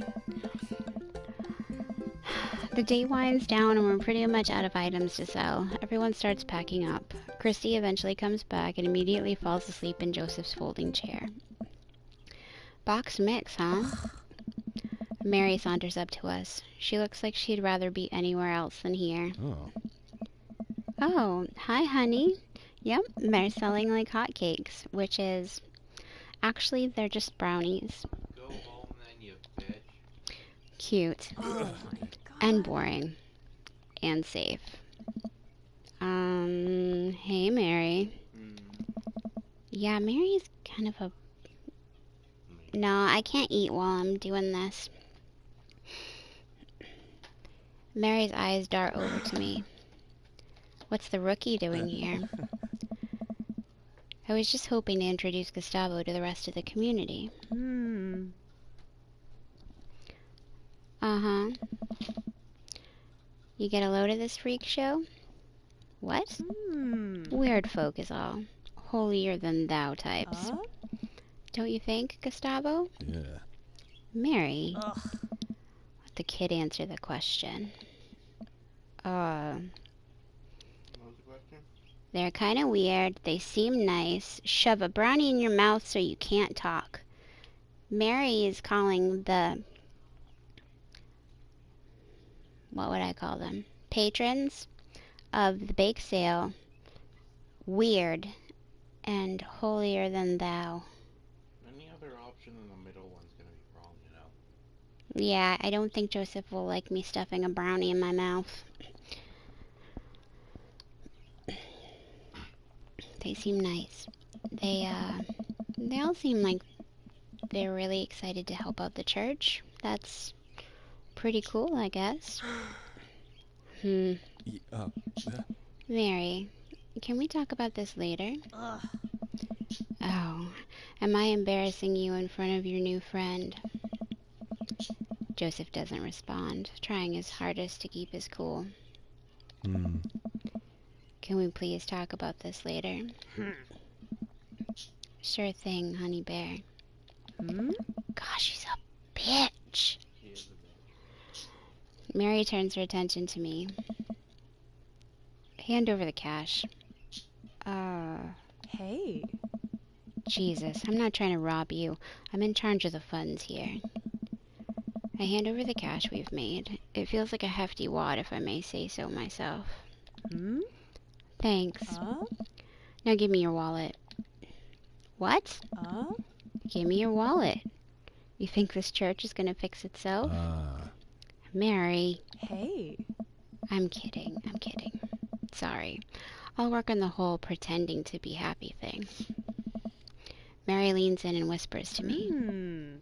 He's really good at it. Mary walks off without saying goodbye. Yeesh. I feel bad for this man. You may understand some of Mary's feelings in a bit, though. I wonder if... What? Well, yeah, they're all blonde. They're his kids. I mean, who says there wasn't another blonde guy in town? True. I'm really sorry about that.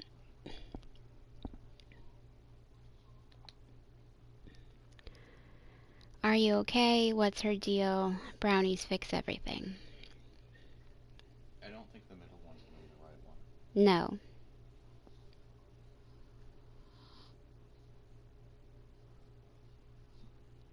That could be, but that's what a lot of people do.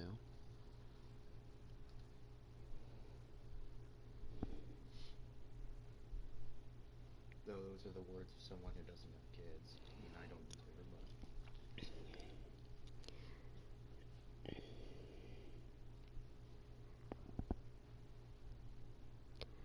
So, are you okay? Or brownies fix everything?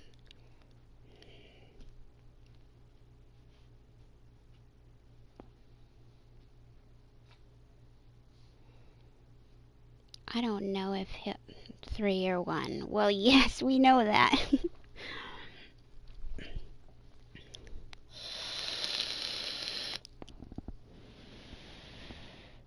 Brownies? Okay. Well, I hope so.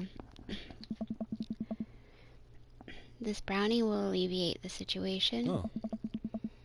I take a brownie and split it in half, offering it to Joseph. He takes it.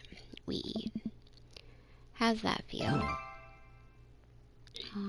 Better. You ready to head out? Joseph and I load the folding tables back into my car. Christy nods off the moment Joseph straps her into her car seat. Hey. I drop Joseph off in front of his house. A small yawn sneaks out of me. Looks like I tuckered you out, huh? I'm a sleepy dad. I think I might finally be crashing from all the sugar. You have one brownie. I won't keep you up then. Thanks for helping out today. Happy to do it. Also happy to eat brownies. Well, next time I promise we'll do something a bit more exciting and a bit less free labor. And I'm very sorry about the whole thing with Mary. You shouldn't have had to see that. It's fine, really. I know, but first hangout domestic problems aren't a good look. You barely know me. Oh, yeah. Let me make it up to you next time. It won't be Margaritaville, but we'll do something fun. Promise. I smile. I like that. Oh. Hello. Stop. Oh, and one last thing. Oh, I'm scared. Joseph tosses a cling-wrapped brownie through the window. It hits me in the face, but I'm able to catch it. Oh. It's the last one. You earned it.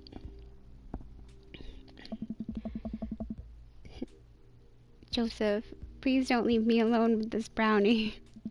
Nope, too late. I'm already walking away.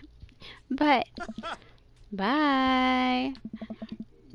Joseph walks up to his home. He waves at me before carrying Christy inside. Well, looks like it's just you and me, Brownie. Eat the brownie now. Save the brownie for later. We were supposed to bring Amanda one. I'd say be a good dad. Yeah, I would save a brownie for you. I pocket the brownie. This might come in handy down the road.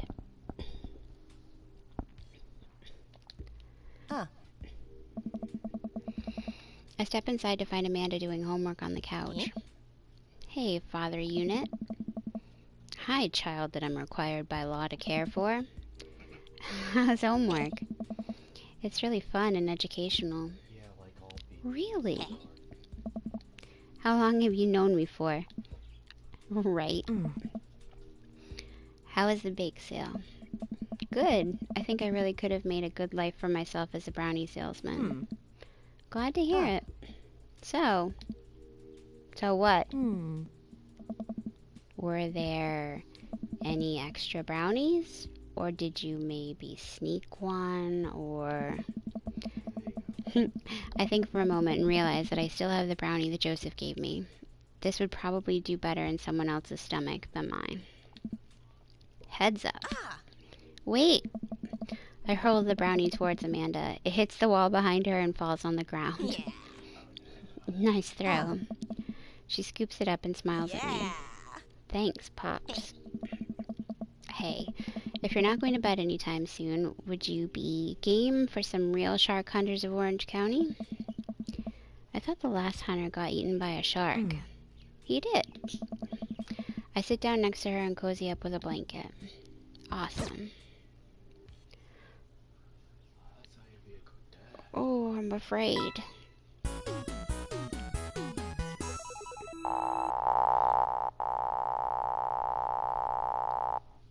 Thank you so much. I couldn't hear it. That couldn't have been an A. I couldn't hear it. He said something else.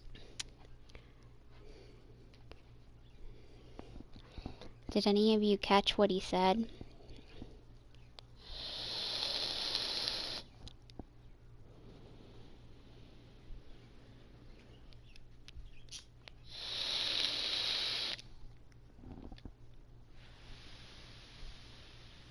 Welcome.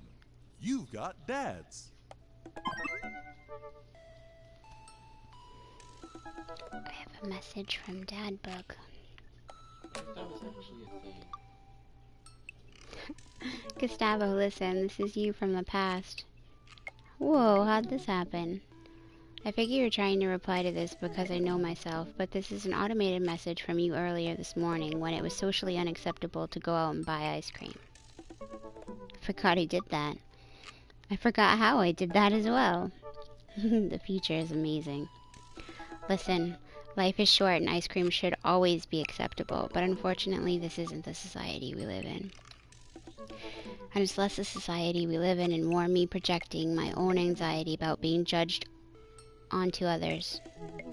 But you know what I mean. By the time you're reading this, it is a certain time of day in which nobody will bat an eye at you for going out and buying ice cream.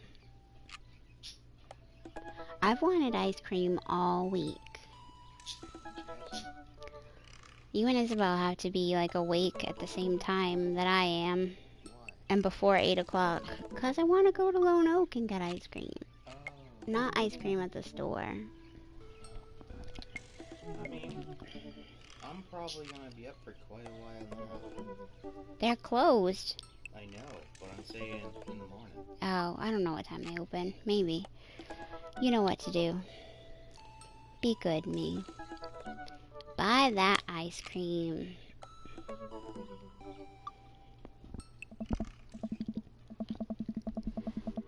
At the end of the date, the dad always says something. Yes. That's what I wondered if you guys heard what he said. You know what? I've earned a treat. On the way home, I decided to stop off and grab some ice cream, which I fully plan to eat directly from the tub. I spent a lot of time trying to figure out just which type of ice cream I'd like to eat directly from the tub. Rocky Road? Pistachio? Oh, Amanda's probably going to want some too. Better get 2 tubs. She loves cookie dough ice cream, right? Hey, mister. Ah, 12. That's a Sunday hour, so check Monday.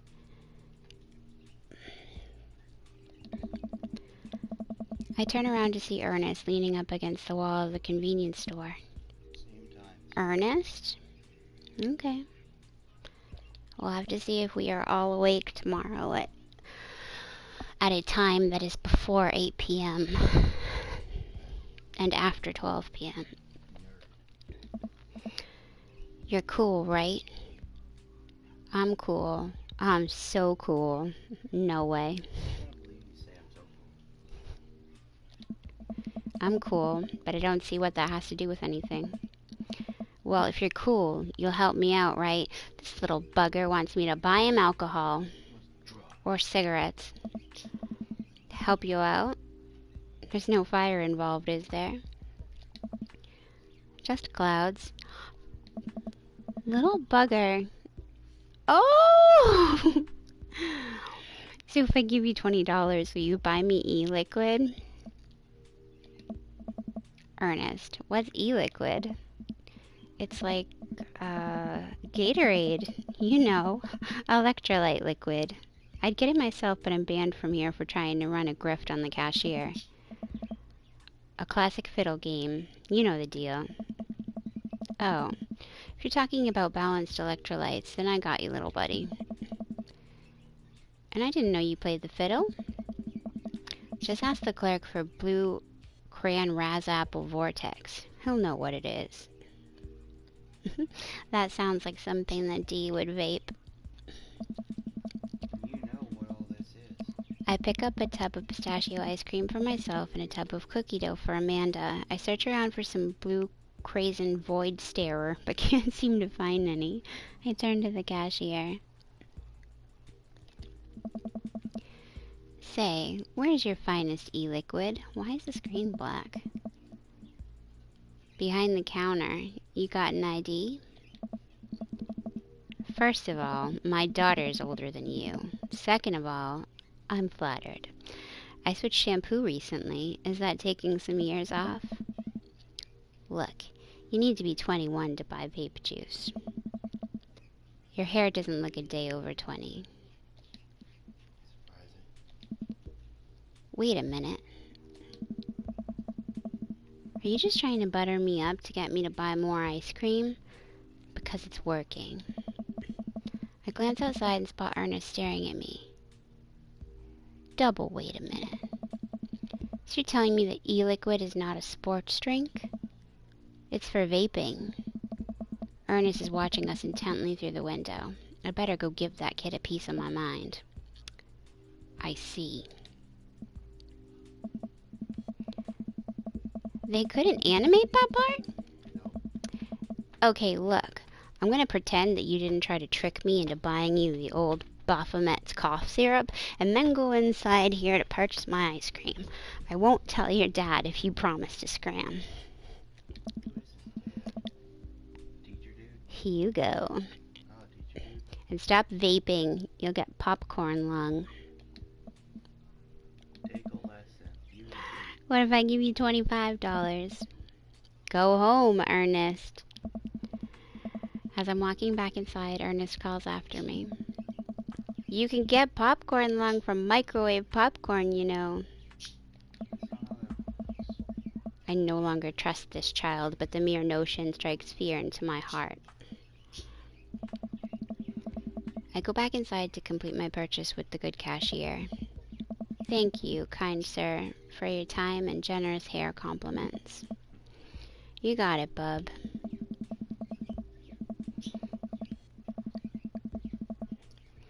I can't tell you the last time I was carded. For getting vape. For getting anything. Maybe I could pull that off. Last time I went to the liquor store, they didn't even card me. I'm surprised I can't pull that off. It's like you over 21, so yeah. Alright, good enough. I mean, you could try, but I wouldn't recommend it. No. You know what I should have done that I thought of yesterday? Is while I was in school, like I basically should have just stopped giving a shit after I got past freshman year. But what I should have done was have two backpacks. One in the other backpack with like a change of clothes. And so then what I could do is I could like go into the bathroom like an empty like classroom and like switch clothes and backpack and then jump out a window and just go walk over to friggin' McDonald's while school was in session. Oh, jeez. I should have done that, goddammit. I I mean- should have done a lot more fun things. I should have just stopped giving a shit about school. I used to leave every lunch and study hall. I should have. But I mean, they didn't lock the doors back when I went to school. They They lock the didn't doors. monitor them. They lock the doors when you getting out. And from what I saw, they don't monitor shit. I could very easily just push the thing open. Even if not, I could just go to a window, open it up, and just climb out. I see you peeking. I should have done that though, because I hated school and it was torture. Everyone, well, I guess I shouldn't say everyone, but lots of people hate school. I know, but it would have been a lot better for my mental condition. Well, I didn't go. Not to mention I got taken out of school anyway, so it would have been a lot more fun. Well, he's like walking around the room. He's not like directly next to me. No, considering the whole tick thing. You know, Stop. You're gonna make me paranoid. ticks on the back. I'll do a full body check later. Nerd. I'll go grab Lear and put him on you. I don't know where he is. Good luck with that. I don't know where he is. He's outside with the ticks. No. Yes. I wonder if he's at the door then. I don't know. I gave him an Oliver tuna earlier and he went outside after.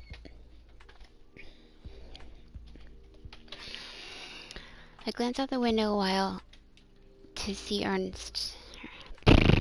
I can't talk. I glance out the window to see Ernest still outside. Looks like he's talking to some other poor sap. Guess I should go outside and save this other guy some grief. Plant some plants. Wait a second. That's definitely a cop. Oh boy. Yeah, I thought about that today, but you were asleep. Well, I could go outside with a flashlight right now and do it myself, or maybe in the morning. That's true. I mean, what time is it? 9 something.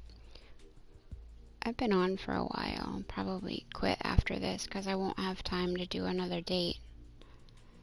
What else are you gonna do? What do you mean? Well, what are you gonna do after this? I have to make you something to eat. Do you? I grab my tubs of ice cream and bolt outside. Ernest is already face down on the hood of a squad car. Ernest, did you seriously just try to get a cop to buy you e-liquid? Do you know this kid? I'm friends with his dad. My daughter goes to school with him. Never met him in my life. The right option might be one to talk to. Yeah.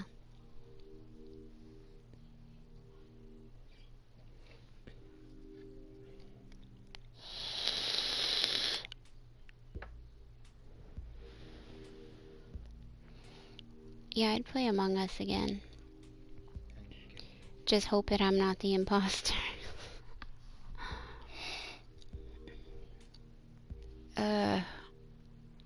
I'll say I'm friends with his dad, because that makes more sense than my daughter goes to school with him.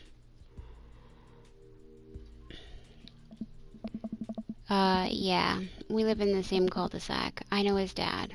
Listen, he's a good kid, and I'm this boy's father. It's gonna be Robert, of course. I turn around and see Robert walking up the street toward the convenience store. Ernest, what are you doing? I want a lawyer. First of all, good first instinct. Remember that you're not required to answer any questions from a police officer without a lawyer present. You're this boy's father? Yes, sir. His dad or... No, Hugo is his I was dad. gonna say, because he looks a lot more like the teacher did. Yeah, Hugo is his dad. But who is this guy? Who is he being a daddy? How's he a daddy?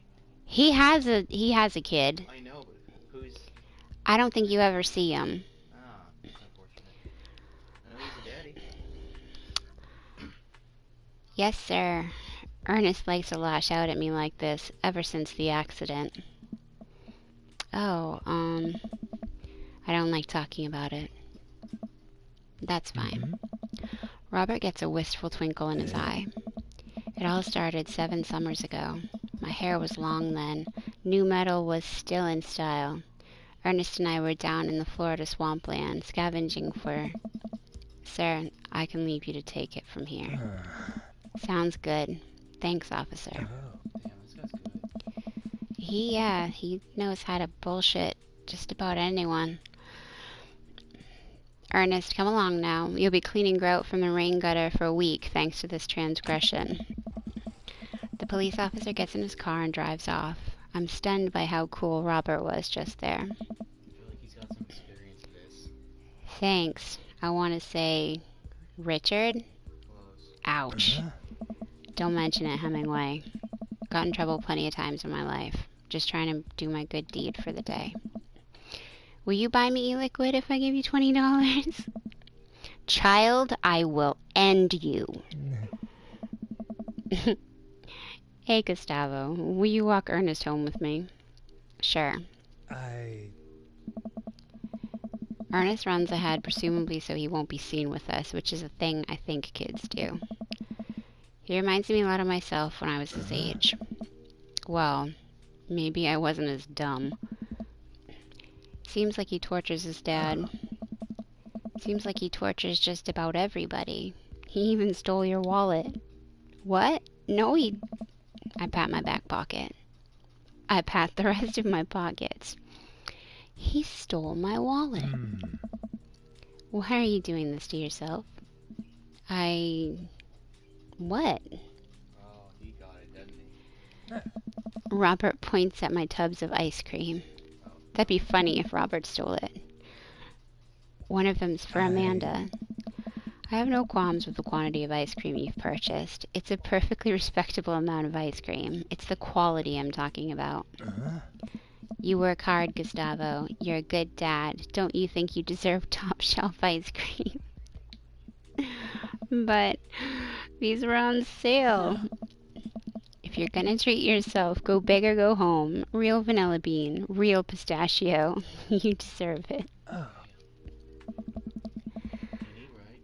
We arrive at the cul-de-sac and Ernest runs into his home. That boy is the reason we don't have prizes in cereal anymore. Catch you around, Gustavo. Frank! Wait. Yes. Yeah, Frank. Although I could ask you, too. Mm-hmm. Do you guys remember toys and cereal? Damn right I do. Okay. Wasn't sure if they had stopped. I remember when you could find them in the cereal places. Yeah, I think we had a Mike Wazowski spoon kicking around for the longest time. That was from cereal.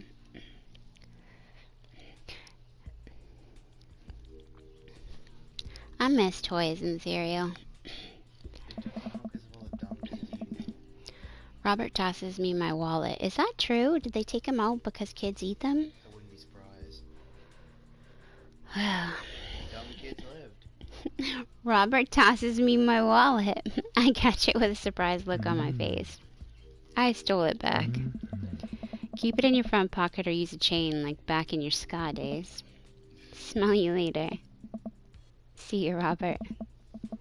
I go back inside my home, ready to spend the rest of the night with 2 tubs of ice cream and also Amanda. I never keep my wallet in my fucking back pocket.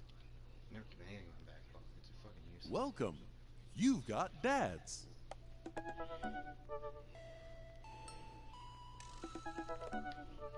Alright, the only person left is Craig.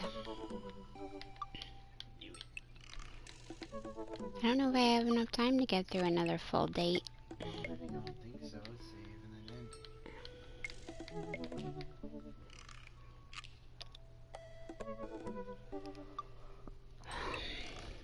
What do you guys think? Another date?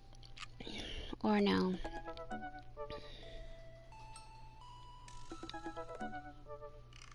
Frank wants to stream with his broken PS4 that doesn't work. I'll stream some killer rounds. No. I'll be back in a second.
I do want to get that gnome. But you know, if I play killer, I'm just gonna fuck around until endgame collapse and I can look for the gnome. Calling to see if the thing is, well, are the survivors gonna stick around though? The survivors will be mean to me.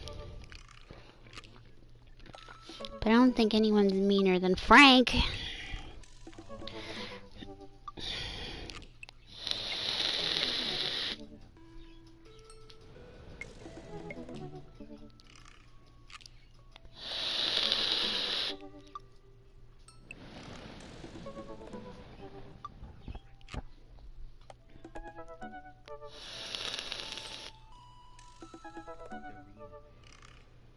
She's tired. Is she laying in the food dish? Oh. Oh yeah, I can see her.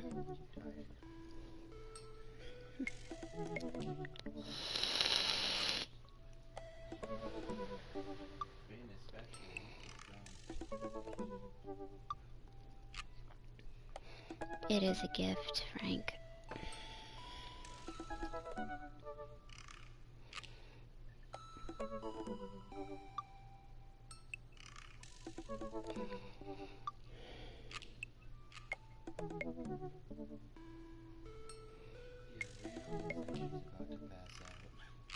I can see her eyes like half closed. Aww. I like it when they lay down and sleep.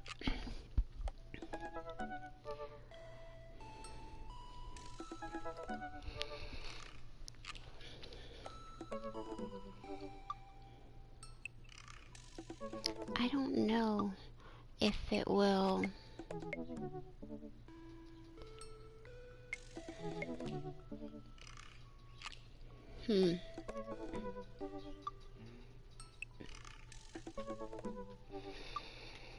Yeah, Frank, they should have some kind of like customer support contact number. I mean, depending on what's wrong with it. Beatty and Sakari were talking about it yesterday while playing World War Z. And I mean, I think the biggest issue is just him getting to the post office. Otherwise, Sakari said he could attempt to fix it. Oh.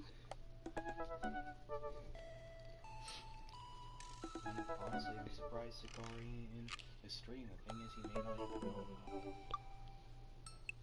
Send it to Sakari. Yeah, that's what Trent was just saying. Sakari's probably asleep. I don't think so. Or I don't know. I mean, I have no idea if he's subbed or not. I remember Sakari mentioning yesterday that apparently he had relatives coming over today. Oh, that's nice. So he didn't want to stay up for too long. So he could be He's playing DBD with you. Okay. Apparently, that's what he said. Oh. That's surprising. If he is, indeed not just fucking around. Oh, I can get out my computer and see what he's doing. Oh, yeah, Leon's really good with, like, technological things, Frank. He might be able to, troubleshoot.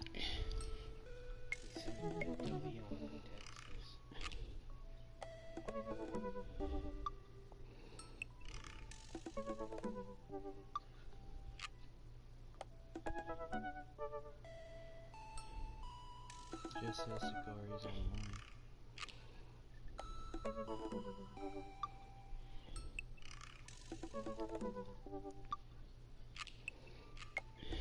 Frank still needs a computer.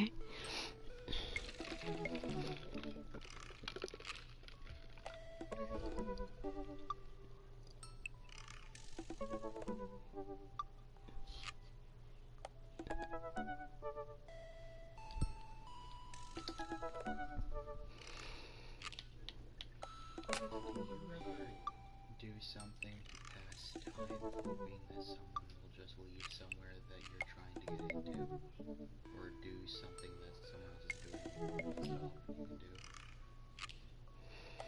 Yeah. Yeah, Yeah. I didn't know if it was like a common thing or not. Yeah.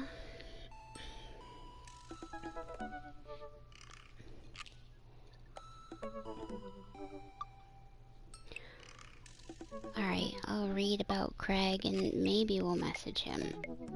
But we won't do a date because it'll probably take too long. Although the Brian date was really quick. Craig Kahn, dad of 3, business entrepreneur and fitness enthusiast. Juggling work, family, and fitness is a tough gig, but somebody's got to do it. On a Friday night, you're most likely to get one last good cardio session in. If you had one thing to take with you onto a desert island, what would it be? A box of energy bars. What are your turn-ons? A sub 6-minute mile. What did you want to be when you grew up? Beer pong world champion. What's your favorite movie genre? Buddy cop movies forever. What's your ideal date? Scaling a huge dangerous mountain for fun. What do you never leave home without? An extra tube of energy gel. I spent a lot of time thinking about my mile time used to be so good. What happened? Have I peaked?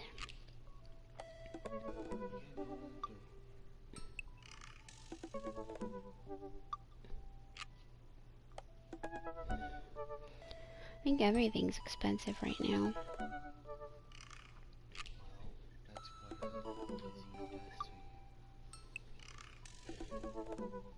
Makes everything more expensive because it makes production worse. Yeah. Oh, slower.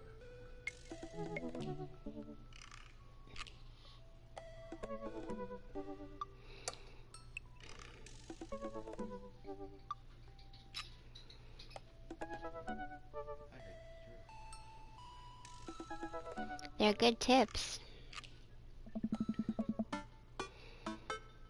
I wonder what Craig's up to today.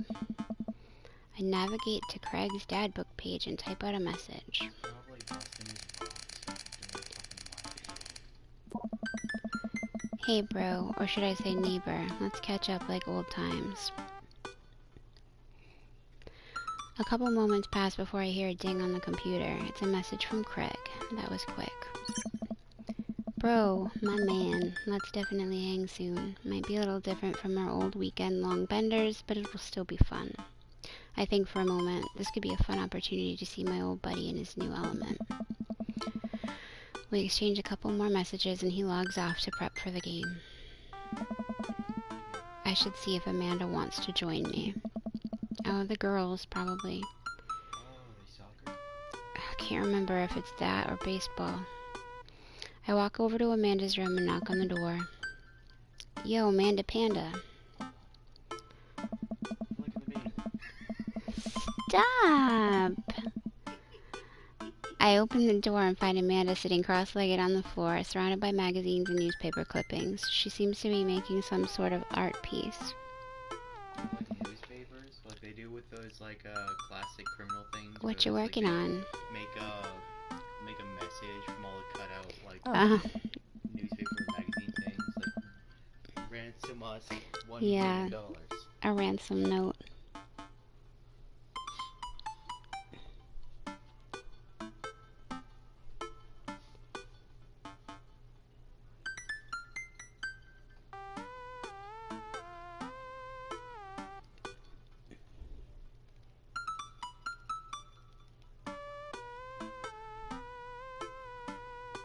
I got a lick? What's a... Do you mean luck? What? Lucky?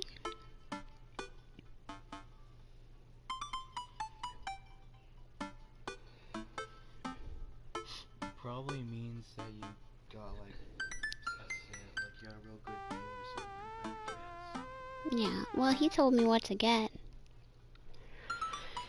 I just wish it wasn't hooked up to a TV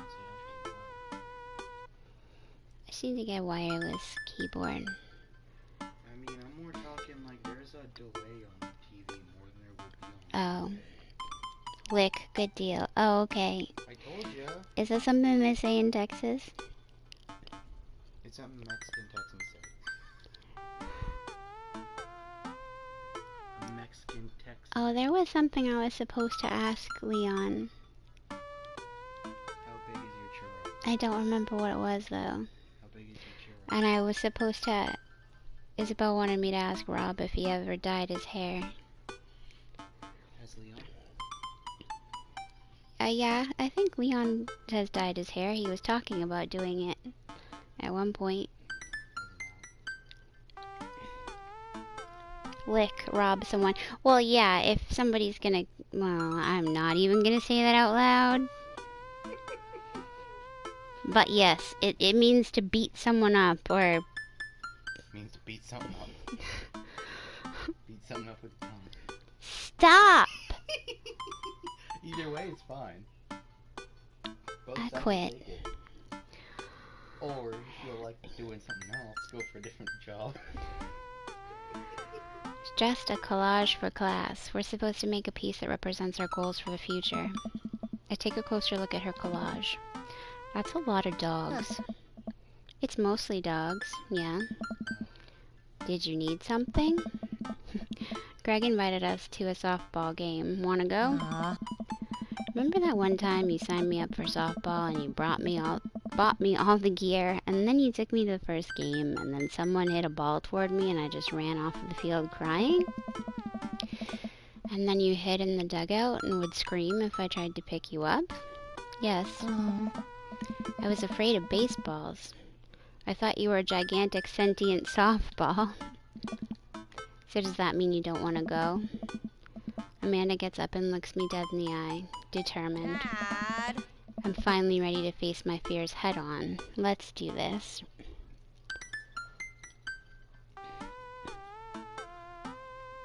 Now you get to play with some soft balls.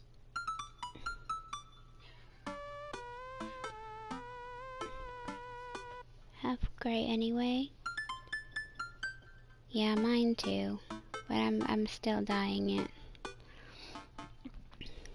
I can't accept it.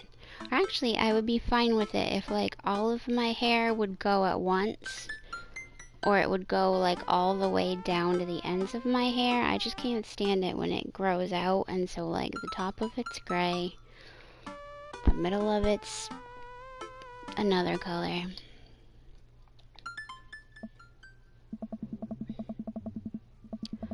Amanda and I make the short drive out to the local softball field. For a kids' softball game, it's pretty packed. We clamber up the bleachers and take our seats on the top row. I don't see Craig anywhere. Dad. So when do the kids start crying and running off of the field? You know that your relationship with softball is different from everyone else's relationship with softball, right? Okay, but if I don't see some kids cry, I'm going to be pretty disappointed. That whole thing you were talking about sort of reminded me of something. What? Well, and I just remembered character from Azure Lane. You talking something like that. Oh, that's pretty. But I mean, white hair and then towards the end it's black. Well, I mean, that, if it was professionally done, yes. But I mean, like, my friggin', like, when my hair grows out, it's like gray at the roots, then it's brown, and it's like 2 different shades of brown usually, but it's just the roots until it grows longer. And it's not all of my hair either, it's just some of my hair. So some of it's still brown. Well, and so what? Are you hoping that you'd be like magical, like frickin' pixie, where you just go into like magical form and all your hair just turns like frickin' white, like magic? That would be nice. I mean, I'm just saying, if it could all be gray, I would be fine with it. And yes, gray with purple looks really cool, but I probably wouldn't do anything like that because it would damage my hair too much. and my hair's really fine. I don't have enough hair to gamble with.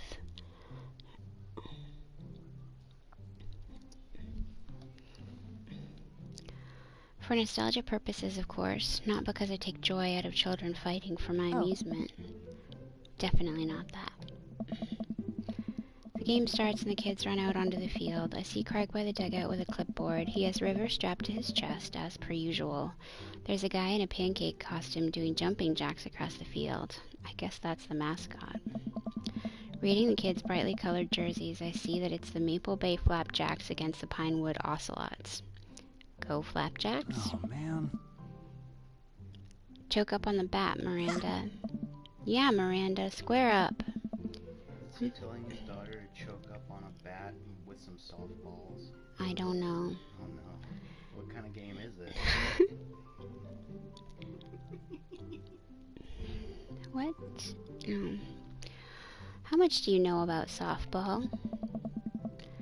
Enough to know that the balls are relatively hard despite their name. True. But yelling is fun. Give it a shot. It's cathartic. Keep your eye on the ball. What's important is that you're having fun. What are you willing to sacrifice to win? What seems like the best option to me? And also an eye on the bat. That's helpful. And the outfield. And the other players. Just keep your eye on all the stuff simultaneously. Nice. We watch a couple innings of softball. They aren't ready for the major leagues yet, but Craig's trained his team pretty well. It seems like he's really good with kids. Kegstian Craig is good with children. Whoa. It's amazing how hard they're hitting the ball and how no one has run off the field crying yet. You know, someone who's really good with kids is either a really good parent or a criminal. Jeez. Amanda, dear, you have to let it go. Let what go? I'm perfectly fine. The opposing team is up at bat. They hit a fly ball out into center field. The tiny little girl tries to get under the ball, but it misses her glove and hits her straight in the forehead. See? It's a completely justifiable fear. The girl plops down on the grass and starts crying. Craig makes a beeline to her, checking her forehead and comforting her until her parents arrive. He carries her off of the field as she sobs. Man, it's strange to think about how this was the guy who once backflipped off of a roof and into a pool while shotgunning a beer. He's so responsible now. Have a bake sale. Sell brownies. Open a lemonade stand.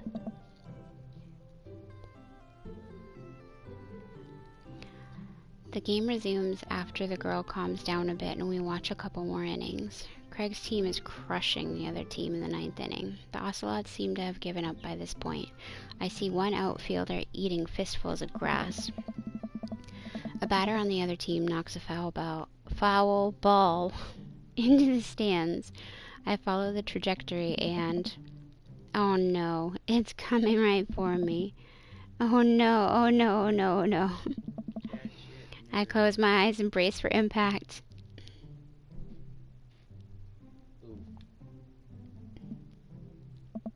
I open my eyes and look over to see Amanda holding the softball, staring at it in amazement. I caught the ball. You saved me. I got the ball. Dad, I got the ball. You did it, Amanda. Yeah, that probably hurt. It would. I faced my fears. I defeated the softball. I can do anything. Amanda and I share a big hug. It's a tender moment that I don't think anyone else watching really understood. I'm proud of you, kiddo. The game ends and Craig's team are declared the victors. We sit patiently as the girls line up to shake hands. Great job, everyone. We walk over to the dugout to congratulate Craig, who's talking with some of the parents. Craig, great work, man. Thanks.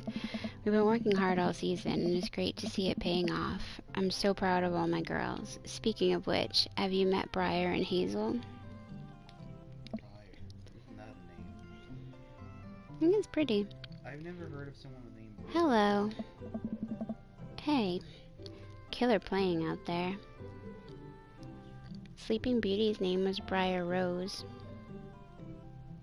But that's... They changed her name to Aurora But that's... when like, they tried to hide her. But that's a change. Like, that's like a... One, it's Like, a play. 2 names. Two, that's like a Disney thing. It's not like I've never heard of a person named Briar.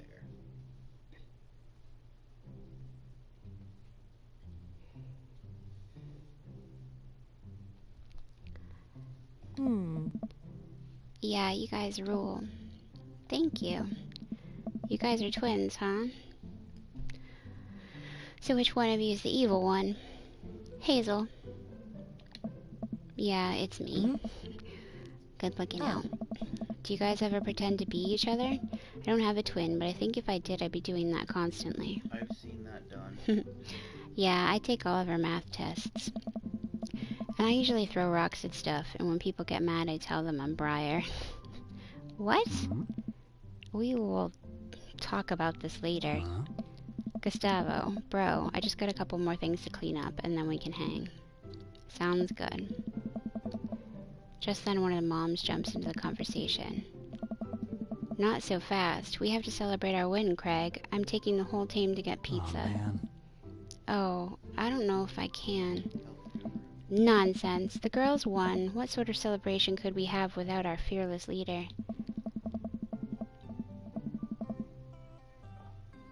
This girl wants pizza. Pizza Craig. She wants pizza and she wants some extra pepperoni on the side. She lays her hand on his shoulder and gives him goo-goo eyes. Man, this mom is laying it on thick.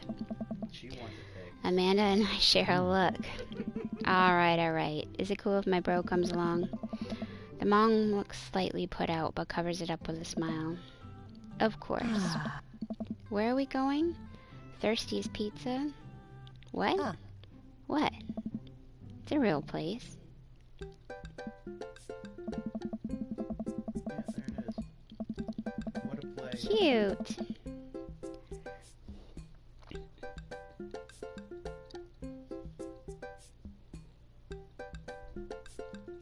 Oh no. They're nerding out in the chat. What you nerds talking about? An endless stream of girls clad in softball gear pile out of a minivan and into a local pizza buffet, which is actually called Thirsty's Pizza. Amanda and I trail behind them with Craig. Reminds me of all the awful pizza we put into our bodies back in the day. Remember how we used to just fold whole pies in half and then put taco fillings inside? Ah, pizzacos? I could never forget. How do we survive college? Frank wants to play claw machines. Our bodies were younger back then, more elastic, more able to handle the toxic waste we put inside of us. The good old days. The kids run around playing arcade games and eating greasy food. Amanda and I jump on a couple slices of mediocre pizza. Hey, give me a piece of that. No, absolutely not. I'm just kidding. I'm strictly eating salad here. Thanks for addressing the issue, Amanda. Dad. A different mom walks up to us, talking to Craig as if we weren't even there. Craig, thank you so much for looking after our kids. My daughter tells me every day about how great you are. God, what's with all the Oh, pets? I'm happy to look after them. Definitely helps that I have kids of my own. It's been so hard since Daniel left. I'm glad to know that my children have a strong male role model in their lives. All them thirsty milfs going for all them hot dilfs. Well, look at Craig. He's shredded like mozzarella. He is. He's jacked like a car. Amanda and I look at each other again. Craig gets it from all angles, huh? Craig smiles sheepishly. Thank you so much, dude.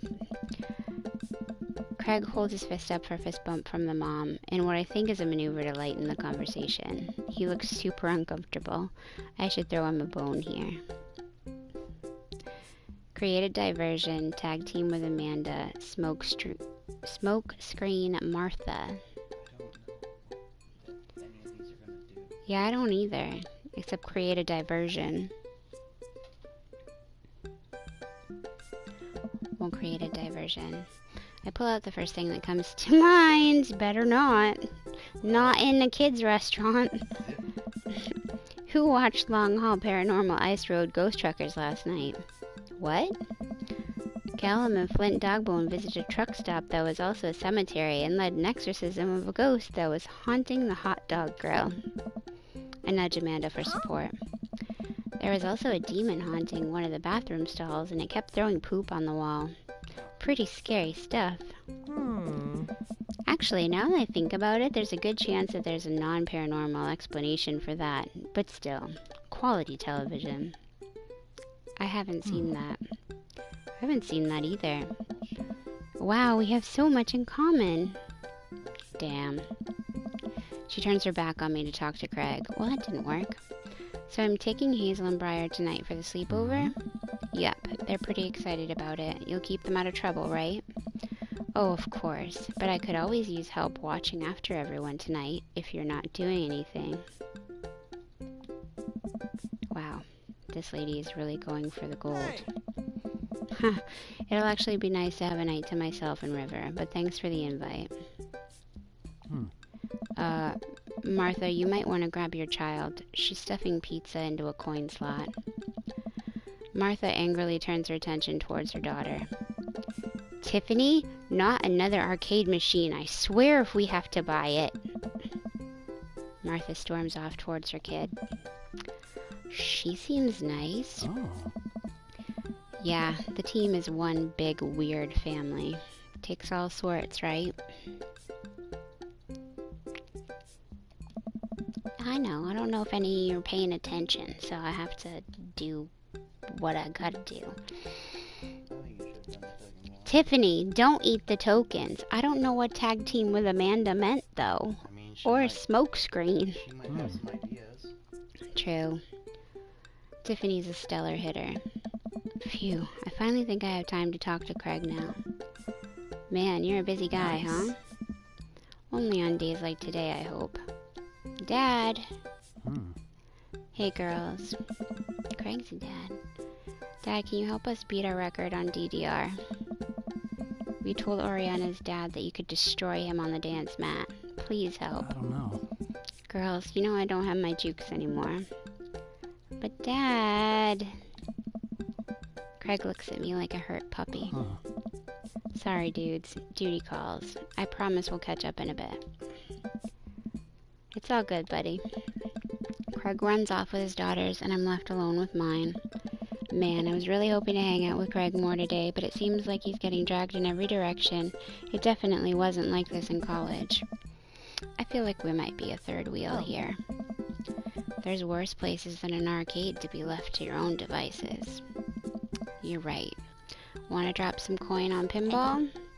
You know it. Amanda and I pull up to a machine that's feeling pretty hot and get to work. I'm a little rusty, but the pinball wizard within me will never die. I pull out a decent score and then challenge Amanda to top mine. And immediately she gets multi-ball. Looks like she takes after her father. You're pretty good. Don't patronize me. Hey, just trying to pay a compliment. Amanda shushes me. She's in her zen zone. She fights valiantly, racking up points by the millions. She's this close to beating my score, but I feel honored just to being able to watch. You're friends with Craig, right? Janet from earlier walks up and leans on the pinball machine. Yeah, we went to college together. Please don't lean on my thing. That's so interesting. So do you know if he's, like, available? Thirsty notes. Oh, I honestly don't know if I could say. Seriously, you're gonna make it tilt. Because it's just...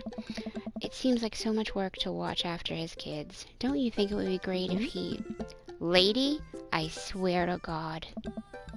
All of a sudden, a buzzer sounds and the game is over. Janet made the pinball machine tilt. Amanda.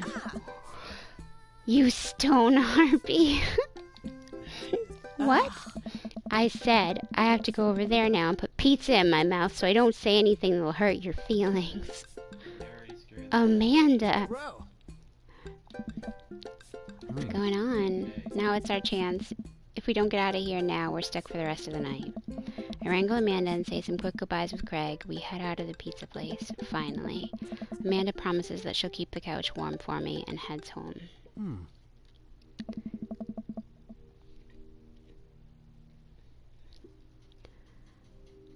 Oh, they're at the football field. Gonna play some night ball. I don't know. What do Isn't night hockey like a... Oh, what was that? Oh, I didn't realize that the triggers would, like, do something. How do I, like... What are you trying to do? I'm gonna see if I can save it here. Because I don't know how much longer it'll go. Yay! Save it. Okay. Alright, I'm gonna end it here for tonight. I gotta make Trent something to eat. And whenever we come back to this, 3 months later, we'll find out what happens on the football field with Craig. 3 years later. Why? Because that's when you're gonna play it next. Oh, probably. It was 3 months ago, according to YouTube. Also, Nana's just going to put together the trailer. Yeah, she texted me earlier. I have to text her back.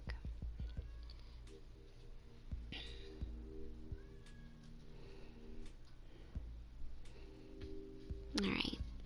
Yeah, I don't know how much is left of the game, but he's the last one we have to date. And then I don't know if it somehow is going to make us choose, or if you can go on additional dates. I don't know. We'll find out. Then which comes dream after the dream date is done. I don't know. I have so many games Just dream other games. that I just had to have and haven't played. You need to play more Total War. Oh, is I it was the... thinking about playing Empire. Is it the baseball diamond? I guess it probably... That would make sense. Doesn't look like a diamond. No, it doesn't look like a diamond. But that looks like a pitcher's mound.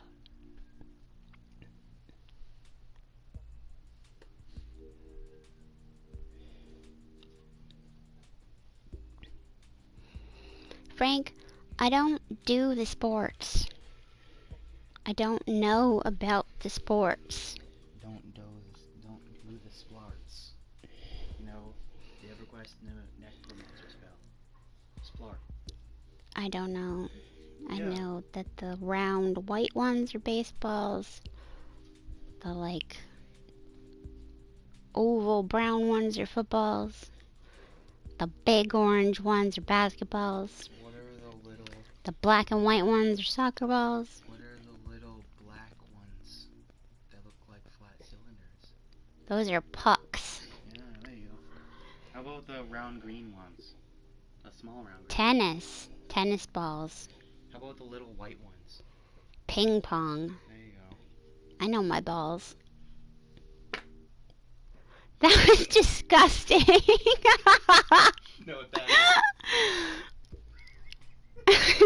Alright. With that, we are done. Hold on, I got another one. Good night, everyone. I wonder if that came up. I hope to fuck not. I can't figure... Oh, wait. So, who heard that one? Oh, my God. Ooh, smells fresh and clean.